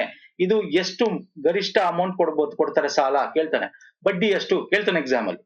ನಾನು ಹೇಳ್ತಾ ಇದೀನಿ, ಪ್ರತಿ ಒಂದು ಪಾಯಿಂಟ್ಸ್ ಗಳನ್ನು ಬಿಡಬೇಡಿ, ಪ್ರತಿ ಒಂದನ್ನು ಕೂಡ ಓದ್ಕೊಳ್ಳಿ ಸ್ನೇಹಿತರೆ. ಓಕೆ, ಅವರ ವಾರ್ಷಿಕ ಆದಾಯ ಎಷ್ಟಿರ್ಬೇಕು? 3 ಲಕ್ಷ. ಇದು ನಮ್ಮ ನೋಡಿ ಅಗೇನ್ ಕರೆಂಟ್ ಅಫೇರ್ಸ್ ಇದೆಲ್ಲ ನಮ್ಮ national backward class finance development corporation ಬಗ್ಗೆ ಕೂಡ ಥಿಯರಿ ಕ್ಲಾಸ್ ಇದೆ, ನೋಡ್ಕೊಳ್ಳಿ. ಇದ್ರ ಬಗ್ಗೆ ಕ್ವಶನ್ಸ್ ಕೂಡ ಬರುತ್ತೆ. Fine, S sir. ನೆಕ್ಸ್ಟ್ ಹೋಗೋಣ ಬನ್ನಿ. ಇದು 1997ರಲ್ಲಿ ಬಂದಿದ್ದು. This scheme has started. Fine. Next, ದ್ವಿತೀಯ ಹಿಂದುಳಿದ ವರ್ಗಗಳ BP ಮಂಡಲ್ ಆಯೋಗ ನೇಮಿಸಲಾಗಿದ್ದು ಯಾವಾಗ? ಅದರ ವರದಿ ಯಾವಾಗ ಸಲ್ಲಿಸಲಾಯಿತು? ಯಾವಾಗ ಜಾರಿಗೆ ಬಂದಿತು? ಇದು ಗೊತ್ತಿರಬೇಕು. ಈ ವರದಿ ಯಾವಾಗ ಜಾರಿಗೆ ಬಂತು? ಈ ಒಂದು ನೋಡಿ, ನಾವು BP ಮಂಡಲ್ ಗೊತ್ತು, 1970 ಎಷ್ಟೋ 79 ಅಂತ ಹೇಳ್ಬಿಡ್ತೀವಿ. ಆದ್ರೆ ಆ ವರದಿ ಸಲ್ಲಿಸಿದ್ದು ಗೊತ್ತಿರ್ಬೇಕು, ಡೇಟು ಗೊತ್ತಿರಬೇಕು, ಇಯರ್ ಜೊತೆ. ಅದ್ರ ಜೊತೆಗೆ ವರದಿ ಆಯ್ತಲ್ಲ, ಅದು ಜಾರಿಗೆ ಬಂದಿದ್ದು ಇಯರ್ ಗೊತ್ತಿರ್ಬೇಕು. 1990 ಡಿಸೆಂಬರ್ 2020 1978 ಅಲ್ಲಿ ಅನೌನ್ಸ್ ಮಾಡ್ತಾರೆ. ನೋಡಿ, ಅನೌನ್ಸ್ ಮಾಡೋದು 1978. ಅನೌನ್ಸ್ಡ್ ಬೈ ಯಾವ ಬೇಕಾದ್ರೆ ಇದನ್ನು ಕೇಳ್ತಾನೆ ಎಕ್ಸಾಮ್ ಅಲ್ಲಿ. ಯಾವ ಗೌರ್ಮೆಂಟ್ ಇತ್ತು ಆಗ, ಅಥವಾ ಯಾರು ಅದರ ಪ್ರೈಮ್ ಮಿನಿಸ್ಟರ್ ಆಗಿದ್ರು ಆ ಟೈಮಲ್ಲಿ ಕೇಳ್ಬೋದು ನಿಮ್ಗೆ ಎಕ್ಸಾಮ್ಗೆ. ಮೊರಾರ್ಜಿ ದೇಸಾಯಿ ಅವರು, ಜನತಾ ಪಾರ್ಟಿ ಇತ್ತು. 78ರಲ್ಲಿ ಘೋಷಣೆ ಮಾಡ್ತೀನಿ ಅಂತ, ಕಮಿಷನ್ ಎಸ್ಟಾಬ್ಲಿಷ್ ಮಾಡ್ಬೇಕು ಅಂತ. ಅವಾಗ 1 ಜನವರಿ 1979ರಲ್ಲಿ ಈ ಒಂದು ಬ್ಯಾಕ್ವರ್ಡ್ ಕ್ಲಾಸ್ ಕಮಿಷನ್ ನ BP ಮಂಡಲ್ ಇದರಲ್ಲಿ ಎಸ್ಟಾಬ್ಲಿಷ್ ಮಾಡ್ತಾರೆ. BP ಮಂಡಲ್ ಅದನ್ನ 1980ರಲ್ಲಿ ಸಬ್ಮಿಟ್ ಮಾಡ್ತಾರೆ. 1990ರಲ್ಲಿ ಇಂಪ್ಲಿಮೆಂಟ್ ಆಗುತ್ತೆ. ಆಮೇಲೆ ನಿಮ್ಗೆ ಗೊತ್ತಿದೆ ಏನಾಯ್ತು ಅಂತ, ಇದ್ರ ಇತಿಹಾಸಗಳೆಲ್ಲ ಹೇಳಿದೀವಿ. ಆಮೇಲೆ ಅದು ಕೋರ್ಟ್ಗೆ ಹೋಗುತ್ತೆ. ಸೊ ಆ ಕೇಸು ನಿಮ್ಗೆಲ್ಲ ಗೊತ್ತಿರ್ತಕ್ಕಂಥದ್ದು. ಓಕೆ, ಮತ್ತೆ ಇನ್ನೊಂದು ಕರೆಂಟ್ ಅಫೇರ್ ಏನು, ರೋಹಿಣಿ ಕಮಿಟಿ 2017ರಲ್ಲಿ. ಈಗ ಮೊನ್ನೆ 2023ರಲ್ಲಿ ಅವರು ಇದ್ರ ಬಗ್ಗೆ ಎಲ್ಲ ನ್ಯೂಸ್ ಅಲ್ಲಿ ಇತ್ತು. ಇನ್ನೊಂದ್ ಸ್ವಲ್ಪ ಡೇಟ್ ಬೇಕು ಹಾಗೆ ಹೀಗೆ ಅಂತ. ಇದನ್ನ ಈಗ ರಿಪೋರ್ಟ್ ಸಬ್ಮಿಟ್ ಆಗಿದೆ ಅಂತ ಏನೋ ಅನ್ಸುತ್ತೆ. ಇದು ಕೂಡ ಏನು ಅಂತಂದ್ರೆ, ಈ ರೋಹಿಣಿ ಕಮಿಟಿ ಅಂತಕ್ಕಂಥದ್ದು ಅದರ್ ಬ್ಯಾಕ್ವರ್ಡ್ ಕ್ಲಾಸ್ ಅಲ್ಲಿ ಈ ಒಂದು 4 ಮೆಂಬರ್ ಕಮಿಟಿ ಇದು ರಿಸರ್ವೇಶನ್ ಗಳನ್ನ ಡಿವೈಡ್ ಮಾಡ್ಬೇಕು ಅಂತ, ಒಳ ಉಪ ಪಂಗಡ ಮಾಡ್ಬೇಕು. ಈಗ ಹೆಂಗೆ ನಮ್ಮ ಕರ್ನಾಟಕದಲ್ಲಿ ತಗೊಂಡ್ರೆ, ಕರ್ನಾಟಕದಲ್ಲಿ ನಿಮ್ಗೆ OBC ಅಂದ ತಕ್ಷಣ ಕ್ಯಾಟಗರಿ 1, 2A ಅಂದ್ರೆ ಯಾವ ಕ್ಯಾಟಗರಿ ಒಂದು ಇದು ಮಾನ್ಯತೆ ಕೊಡಬೇಕು. ಕ್ಯಾಟಗರಿ 1 ತುಂಬಾ ಹಿಂದುಳಿದೆ, 2A ಹಿಂದುಳಿದಿದೆ ತುಂಬಾ, ಅದಕ್ಕಿಂತ ಸ್ವಲ್ಪ ಮೇಲ್ವರ್ಗ 2B, ಅದಕ್ಕಿಂತ ಸ್ವಲ್ಪ ಮೇಲ್ವರ್ಗ 3B, 3A, 3B ಅಂತ ಮಾಡ್ತೀವಲ್ಲ. ಅದೇ ತರ ನಮ್ಮ ಸೆಂಟ್ರಲ್ ಅಲ್ಲಿ ಹೋದ್ರೆ, ಸೆಂಟ್ರಲ್ ನಿಮ್ಗೆ OBC ಮಾತ್ರ ಇರೋದು, SC ST OBC ಅಲ್ವಾ, EWS ಅಷ್ಟೇ, GM. OBC ಒಳಗೆ ಇದೇ ತರ ಮಾಡ್ಬೇಕು ಅಂತ ಹೇಳಿ ಮಾಡಿದ್ದು ರೋಹಿಣಿ ಕಮಿಟಿ. ಅದು ಕೂಡ ಗೊತ್ತಿರಲಿ ಸ್ನೇಹಿತರೆ. ಸರ್, ನೆಕ್ಸ್ಟ್ ಬರ್ತೇನೆ. ವಸತಿ ನಿಲಯ ವಿದ್ಯಾರ್ಥಿಗಳಿಗೆ ನೀಡಲಾಗುವ ನಿರ್ವಹಣೆ ವಿದ್ಯಾರ್ಥಿ ವೇತನ 10 ತಿಂಗಳಿಗೆ ಮಾತ್ರ ವಿಶೇಷ ವಾರ್ಷಿಕವಾಗಿ 10,000 ಯಾವ ವಿದ್ಯಾರ್ಥಿ ವೇತನ ನೀಡಲಾಗುತ್ತಿದೆ? Ultimate question. ನಾನು ನಿಮ್ಗೆ ಅದನ್ನೇ ಹೇಳ್ತಾ ಇರೋದು. ಏನಕ್ಕೆ ಈ ಕ್ವಶನ್ ಸ್ಯಾಂಪಲ್ಸ್ ಗಳು ನಿಮ್ಗೆ ಅಂದ್ರೆ ಸ್ನೇಹಿತರೆ, ಎಲ್ಲಾ ತರ ಪಾಯಿಂಟ್ಸ್ ಗಳು ಓದ್ಬೇಕು. ಕ್ವಶನ್ಸ್ ಗಳು ಎಲ್ಲಿಂದ ಬೇಕಾದ್ರೂ ನಿಮಗೆ ಬರ್ಬೋದು. Maintenance allowance, contingency fund, other funds ಅಂತ ಹೇಳ್ತೀವಿ. ಇದು 10 ಮಂತ್ಗೆ 10,000, 1 ವರ್ಷಕ್ಕೆ 10 ತಿಂಗಳು ಅಂದ್ರೆ ಪರ್ ಮಂತ್ 1,000 ರೂಪಾಯಿ ಪರ್ ಮಂತ್. ಯಾವ್ದು ಸರ್? ಮೆಟ್ರಿಕ್ ನಂತರ ವಿದ್ಯಾರ್ಥಿ ವೇತನ.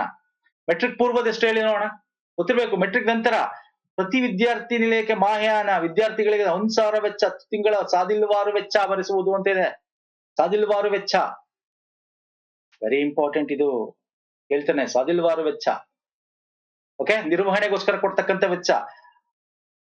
ಇದನ್ನ ನಾವು ಇಂಗ್ಲಿಷ್ ಅಲ್ಲಿ ಕಾಂಟಿಜೆನ್ಸಿ ಎಕ್ಸ್ಪೆನ್ಸಸ್ ಅಂತ ಕೂಡ ಕರಿಬಹುದು.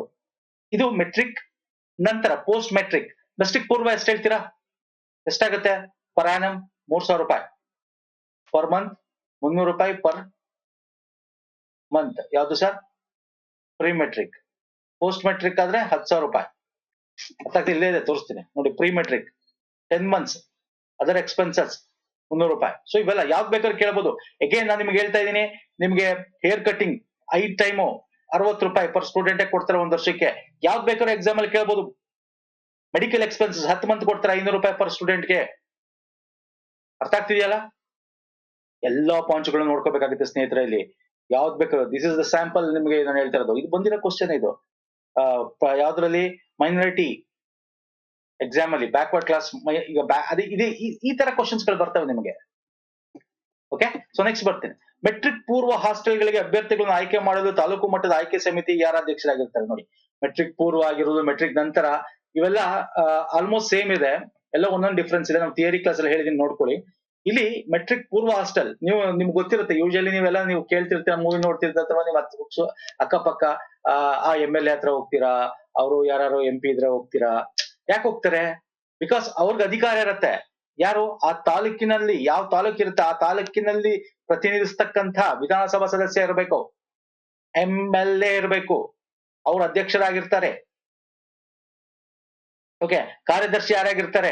ಬ್ಯಾಕ್ವರ್ಡ್ ಕ್ಲಾಸ್ ಕಮಿಷನ್ ನ ಎಕ್ಸ್ಟೆನ್ಷನ್ ಆಫೀಸರ್ ಏನಿರ್ತಾರೆ, respective backward taluk extension commissioner, ಅವ್ರು ಮೆಂಬರ್ ಸೆಕ್ರೆಟರಿ ಆಗಿರ್ತಾರೆ. ಮೆಂಬರ್ಸ್ ಗಳು ಬೇರೆ ಬೇರೆಯವರು ಇರ್ತಾರೆ ತಾಲೂಕಿನಿಂದ. ಆ ತಾಲೂಕಿಗೆ ಸಂಬಂಧಪಟ್ಟಂತೆ ಏನಾದ್ರು, ಈಗ ಫಾರ್ ಎಕ್ಸಾಂಪಲ್ ಒಂದ್ಸಲ ಏನಾಗುತ್ತೆ ಗೊತ್ತಾ, MP ಗಳು ಬರ್ಬೋದು, ಆ ತಾಲೂಕು ಸಂಬಂಧಪಟ್ಟಂತೆ ಪರಿಷತ್ತಿನ ಸದಸ್ಯರು ಬರ್ಬೋದು, ಕ್ಷೇತ್ರ ಶಿಕ್ಷಣಾಧಿಕಾರಿಗಳು, ಇವರೆಲ್ಲ ಸದಸ್ಯರುಗಳಾಗಿರ್ತಾರೆ. ಅಧ್ಯಕ್ಷರು ಎಸ್ಪೆಷಲಿ ಆ ಒಂದು ವಿದ್ಯಾರ್ಥಿನೆಲ್ಲ ಯಾವ ತಾಲೂಕಲ್ಲಿ ಬರುತ್ತೆ, ಅಥವಾ ಸಿಟಿಲಾದ್ರೆ ಎಲ್ಲಿ ಬರುತ್ತೆ, ಯಾವ ಒಂದು ಕಾನ್ಸ್ಟಿಟ್ಯೂನ್ಸಿಯಲ್ಲಿ ಬರುತ್ತೆ, ಆ ಕಾನ್ಸ್ಟಿಟ್ಯೂಯನ್ಸಿಯಲ್ಲಿ ಇರ್ತಕ್ಕಂಥ MLA ವಿಧಾನಸಭಾ ಸದಸ್ಯರು ಏನಿರ್ತಾರೆ ಅವ್ರ ಅಧ್ಯಕ್ಷರಾಗಿರ್ತಾರೆ. ಅರ್ಥ ಆಗ್ತಿದೆಯಲ್ಲ? S sir. ನೆಕ್ಸ್ಟ್ ಬರ್ತೇನೆ. ಹಿಂದುಳಿದ ವರ್ಗಗಳ ಕೌಶಲ್ಯ ಅಭಿವೃದ್ಧಿಗೆ ನೋಡಿ, again this is for scheme ಮೈನಾರಿಟಿನ ಹಿಂದುಳಿದ ವರ್ಗ ಅಂತ ನಿಮ್ ಕನ್ನಡದಲ್ಲಿ ಕೊಡ್ತಾನೆ. ನಿಮ್ಗೆ ಗೊತ್ತಿದೆಯಲ್ಲ, ಟ್ರಾನ್ಸ್ಲೇಷನ್ ಅಲ್ಪಸಂಖ್ಯಾತ ಕೊಡ್ಬೇಕು. ಇವೆಲ್ಲ KS ಅದೇ ನಡೀತಾ ಇರೋದು. KS ಅದೇ ನಡೀತಾ ಇರೋದನ್ನ ಟ್ರಾನ್ಸ್ಲೇಷನ್ ಕರೆಕ್ಟ್ ಆಗಿ ಮಾಡಲ್ಲ.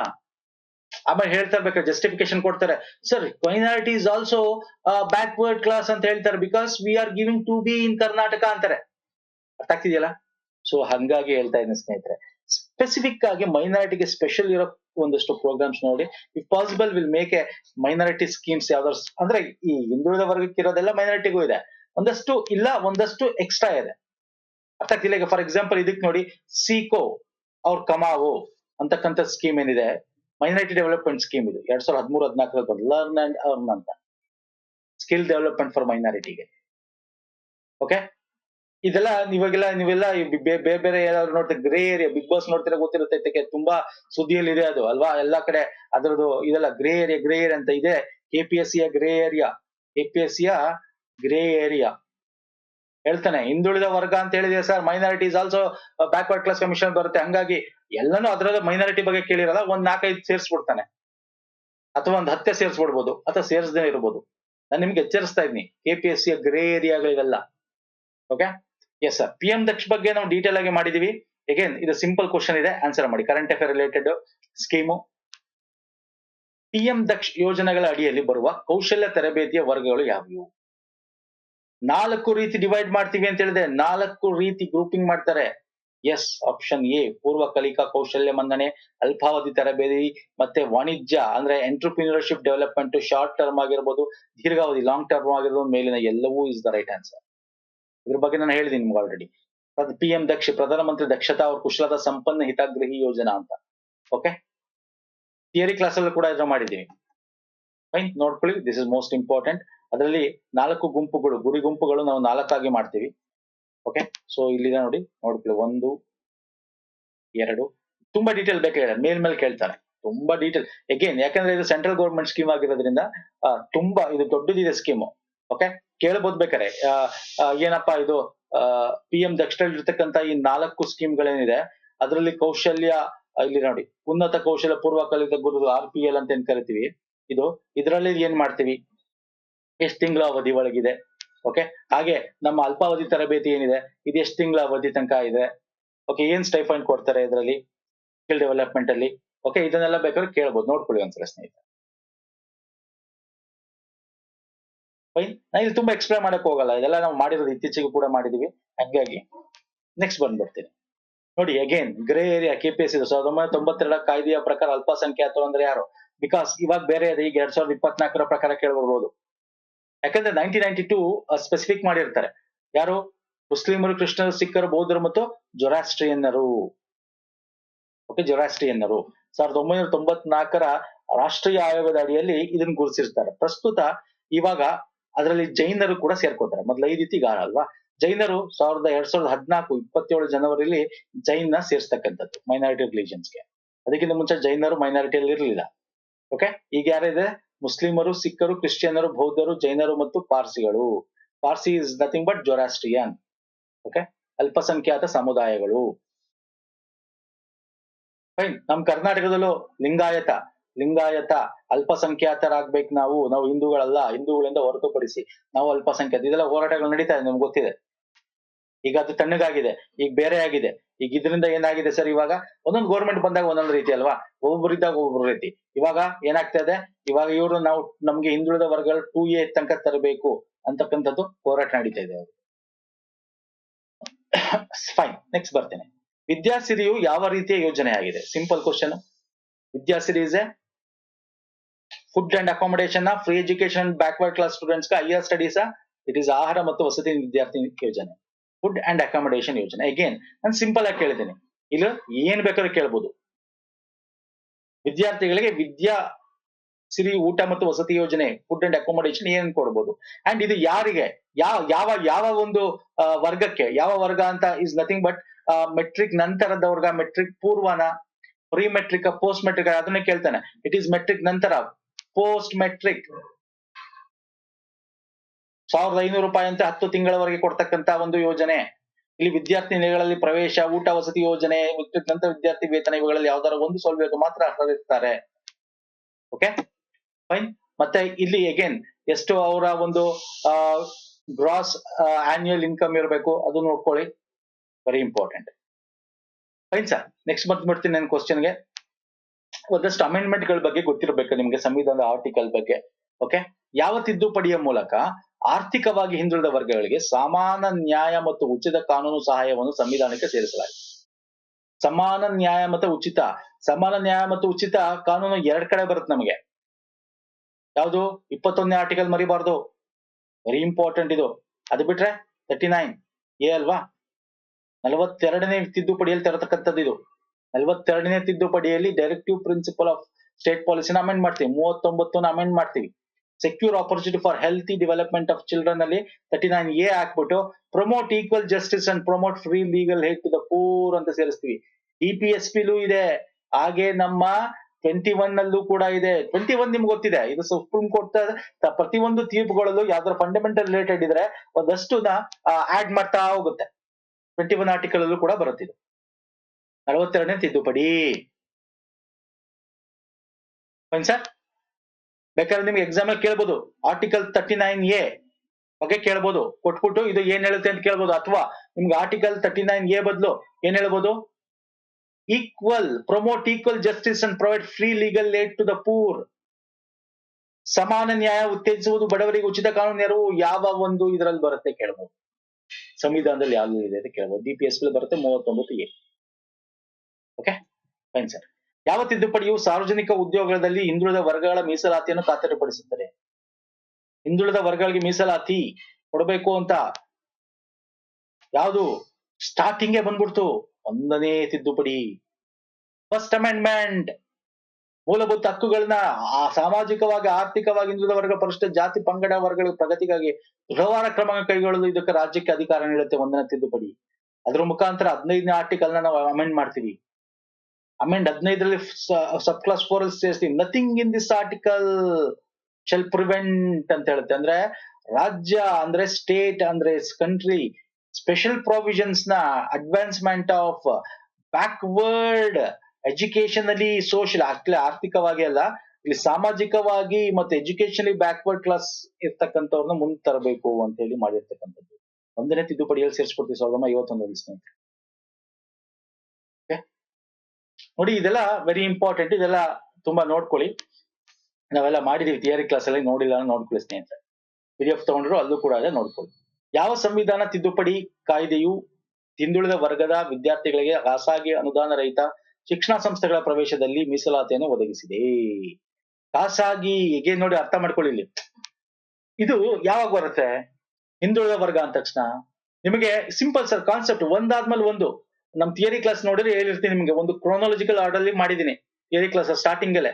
ಮೀಸಲಾತಿ ಬಗ್ಗೆ ಹೆಂಗ್ ಬಂತು, ಯಾವ ಒಂದು ತಿದ್ದುಪಡಿ ಆಯ್ತು, ಯಾವ್ದಾದ್ಮೇಲೆ ಯಾವ್ದು ಬಂತು, ಯಾವ್ದಾದ್ಮೇಲೆ ಏನ್ ಬಂತು, ಕರ್ನಾಟಕದಲ್ಲಿ ಏನಾಯ್ತು, ಆಮೇಲೆ ಯಾವ ಒಂದು ತೀರ್ಪುಗಳು ಬಂದ್ವು. 1990 ನಾವೇನ್ ಜಾರಿಗೆ ತರ್ತೀವಿ ಹಿಂದುಳಿದ ವರ್ಗಗಳಿಗೆ ಮೀಸಲಾತಿ, ಅವಾಗ ತಾನೇ ಕೋರ್ಟ್ಗೆ ಹೋಗೋದು. ಈ 1990 ಅಂದ ತಕ್ಷಣ ನಿಮ್ಗೆ ಯಾವ್ದು ನೆನಪು ಬರ್ಬೇಕು? ಎಸ್, ಪಟಾಪಟ ಅಂತ ಹೇಳ್ಬೇಕು. ವಿಚ್ ಅಮೆಂಡ್ಮೆಂಟ್ ನೆನಪು ಬರ್ಬೇಕು? 93. Very important. 2005 93ನೇ ಅಮೆಂಡ್ಮೆಂಟ್. 93ನೇ ಅಮೆಂಡ್ಮೆಂಟ್ ನೆನ್ಪಿಡ್ಕೋಬೇಕು, ವೆರಿ ಇಂಪಾರ್ಟೆಂಟ್ ಸರ್ ಇದು. 93ನೇ ಅಮೆಂಡ್ಮೆಂಟ್ ವೆರಿ ಇಂಪಾರ್ಟೆಂಟ್. ಏನ್ ಹೇಳುತ್ತೆ 93ನೇ ಅಮೆಂಡ್ಮೆಂಟ್?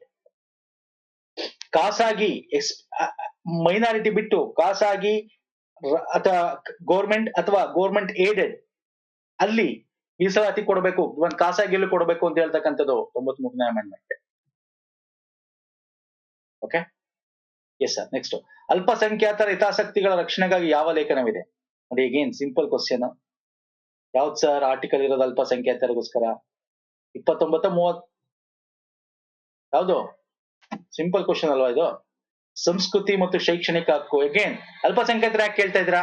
ಗ್ರೇ ಏರಿಯಾ KPSC ಕೇಳ್ತಾನೆ, ಸಂವಿಧಾನದಲ್ಲಿ ಇದೆ ಕೇಳ್ತಾನೆ. ಸಂವಿಧಾನ ಅಂತ ಓದ್ಕೊಳ್ಳಿ ಅಂತ ನಿಮ್ಗೆ ಇದೆ. ಸಂವಿಧಾನ ಪೇಪರ್ 1 ನಲ್ಲಿ ಕೇಳಬಹುದು, ಪೇಪರ್ 2 ನಲ್ಲಿ ಕೇಳಬಹುದು ಸ್ನೇಹಿತರೆ.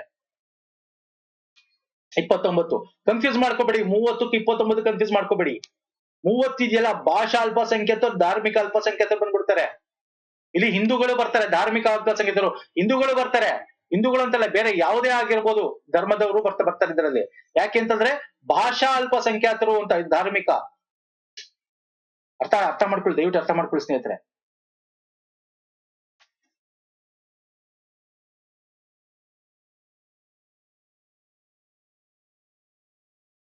ಸರಿ, ಇದು 29ರಲ್ಲಿ ಸಾಂಸ್ಕೃತಿಕ ಮತ್ತು ಶೈಕ್ಷಣಿಕ ಹಕ್ಕು ಬಗ್ಗೆ ಮಾತಾಡೋದು. ಓಕೆ, ಕನ್ಫ್ಯೂಸ್ ಆಗ್ಬೇಡಿ. ಸಾಂಸ್ಕೃತಿಕ ಮತ್ತು ಶೈಕ್ಷಣಿಕ ಅಂದಾಗ 29 ಬರುತ್ತೆ. ಓಕೆ, ಇಲ್ಲಿ ಅದನ್ನ ಸ್ಪೆಸಿಫಿಕ್ ಆಗಿ ಕೇಳಿಲ್ಲ ಈ ಕ್ವಶನ್ ಅಲ್ಲಿ.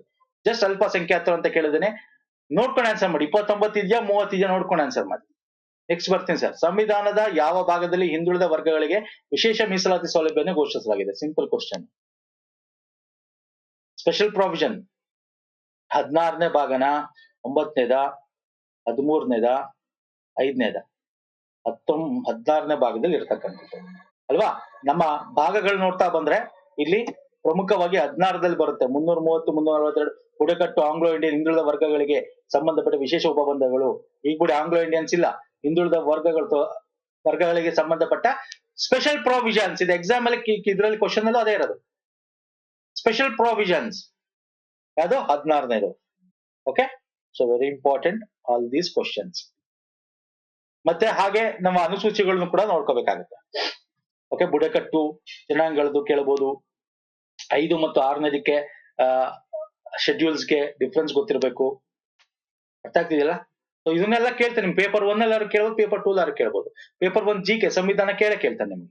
ಓಕೆ, ಇನ್ನೂ ಒಂದಷ್ಟು ಕಮಿಟಿ ಬಗ್ಗೆ ಮುಂದೆ ಕ್ವಶನ್ಸ್ ಗಳಿದೆ, ತಗೋತೀನಿ ಸ್ನೇಹಿತರೆ. ಇಷ್ಟ ಆಗಿದೆ ಅಂತ ಅನ್ಕೋತೀನಿ. ಲೈಕ್ ಮಾಡಿ, ಶೇರ್ ಮಾಡಿ, ಸಬ್ಸ್ಕ್ರೈಬ್ ಮಾಡ್ಕೊಂಡಿಲ್ಲ ಅಂದ್ರೆ ಮಾಡ್ಕೊಳ್ಳಿ. ಅಂಡ್ ಆಲ್ಸೋ ಈ ಒಂದು ಪ್ರಶ್ನೆಗಳ ಸರಣಿಗಳು ನಾವೇನ್ ಇದುವರೆಗೂ ಮಾಡಿದ್ವಿ ಎಲ್ಲ, ಇನ್ಕ್ಲೂಡಿಂಗ್ ಈ ವಿಡಿಯೋ ಎಲ್ಲ ಕೂಡ ನಿಮ್ಗೆ ಸಿಗುತ್ತೆ. 140+ ಟ್ಯಾಕ್ಸ್ ಆಗುತ್ತೆ. ಇಮೇಲ್ ID ಕರೆಕ್ಟ್ ಆಗಿ ಕೊಡಿ, ಮೊಬೈಲ್ ನಂಬರ್. ನಿಮ್ ಇಮೇಲ್ ಐಡಿಗೆ ಪೇ ಮಾಡಿದ ತಕ್ಷಣ ಬರುತ್ತೆ payment slip. And also order ID ಅಂತ ಇನ್ನೊಂದು ಇಮೇಲ್. ಆರ್ಡರ್ ID ಓಪನ್ ಮಾಡೋ ಡೌನ್ಲೋಡ್ ಮಾಡಿ, ಕ್ಲಿಕ್ ಮಾಡೋದು ಡೌನ್ಲೋಡ್ ಆಗುತ್ತೆ. ಓಕೆ, ಸೊ ಲಿಂಕ್ ಎಲ್ಲ ಈ ಡಿಸ್ಕ್ರಿಪ್ಷನ್ ಬಾಕ್ಸ್ ಅಲ್ಲಿ ಕೊಟ್ಟಿರ್ತೀನಿ. Play list, download link, okay, download link, play list link ಎಲ್ಲ ಕೊಟ್ಟಿರ್ತೀನಿ. ನೋಡಿಲ್ಲ ನೋಡ್ಕೊಳ್ಳಿ ಸ್ನೇಹಿತರೆ. ನಮ್ಮ ಟೆಲಿಗ್ರಾಮ್, ಇನ್ಸ್ಟಾಗ್ರಾಮ್ ಫಾಲೋ ಮಾಡಿಲ್ಲ ಮಾಡ್ಕೊಳ್ಳಿ. ಅದ್ರ ಲಿಂಕ್ ಕೂಡ ಇದೆ ವಿಡಿಯೋ ಕೆಳಗೆ ಡಿಸ್ಕ್ರಿಪ್ಷನ್ ಬಾಕ್ಸ್ ಅಲ್ಲಿ ಇದೆ. ನೆಕ್ಸ್ಟ್ ವಿಡಿಯೋ ಪುನಃ ಸಿಗ್ತೀನಿ. ನಮಸ್ಕಾರ.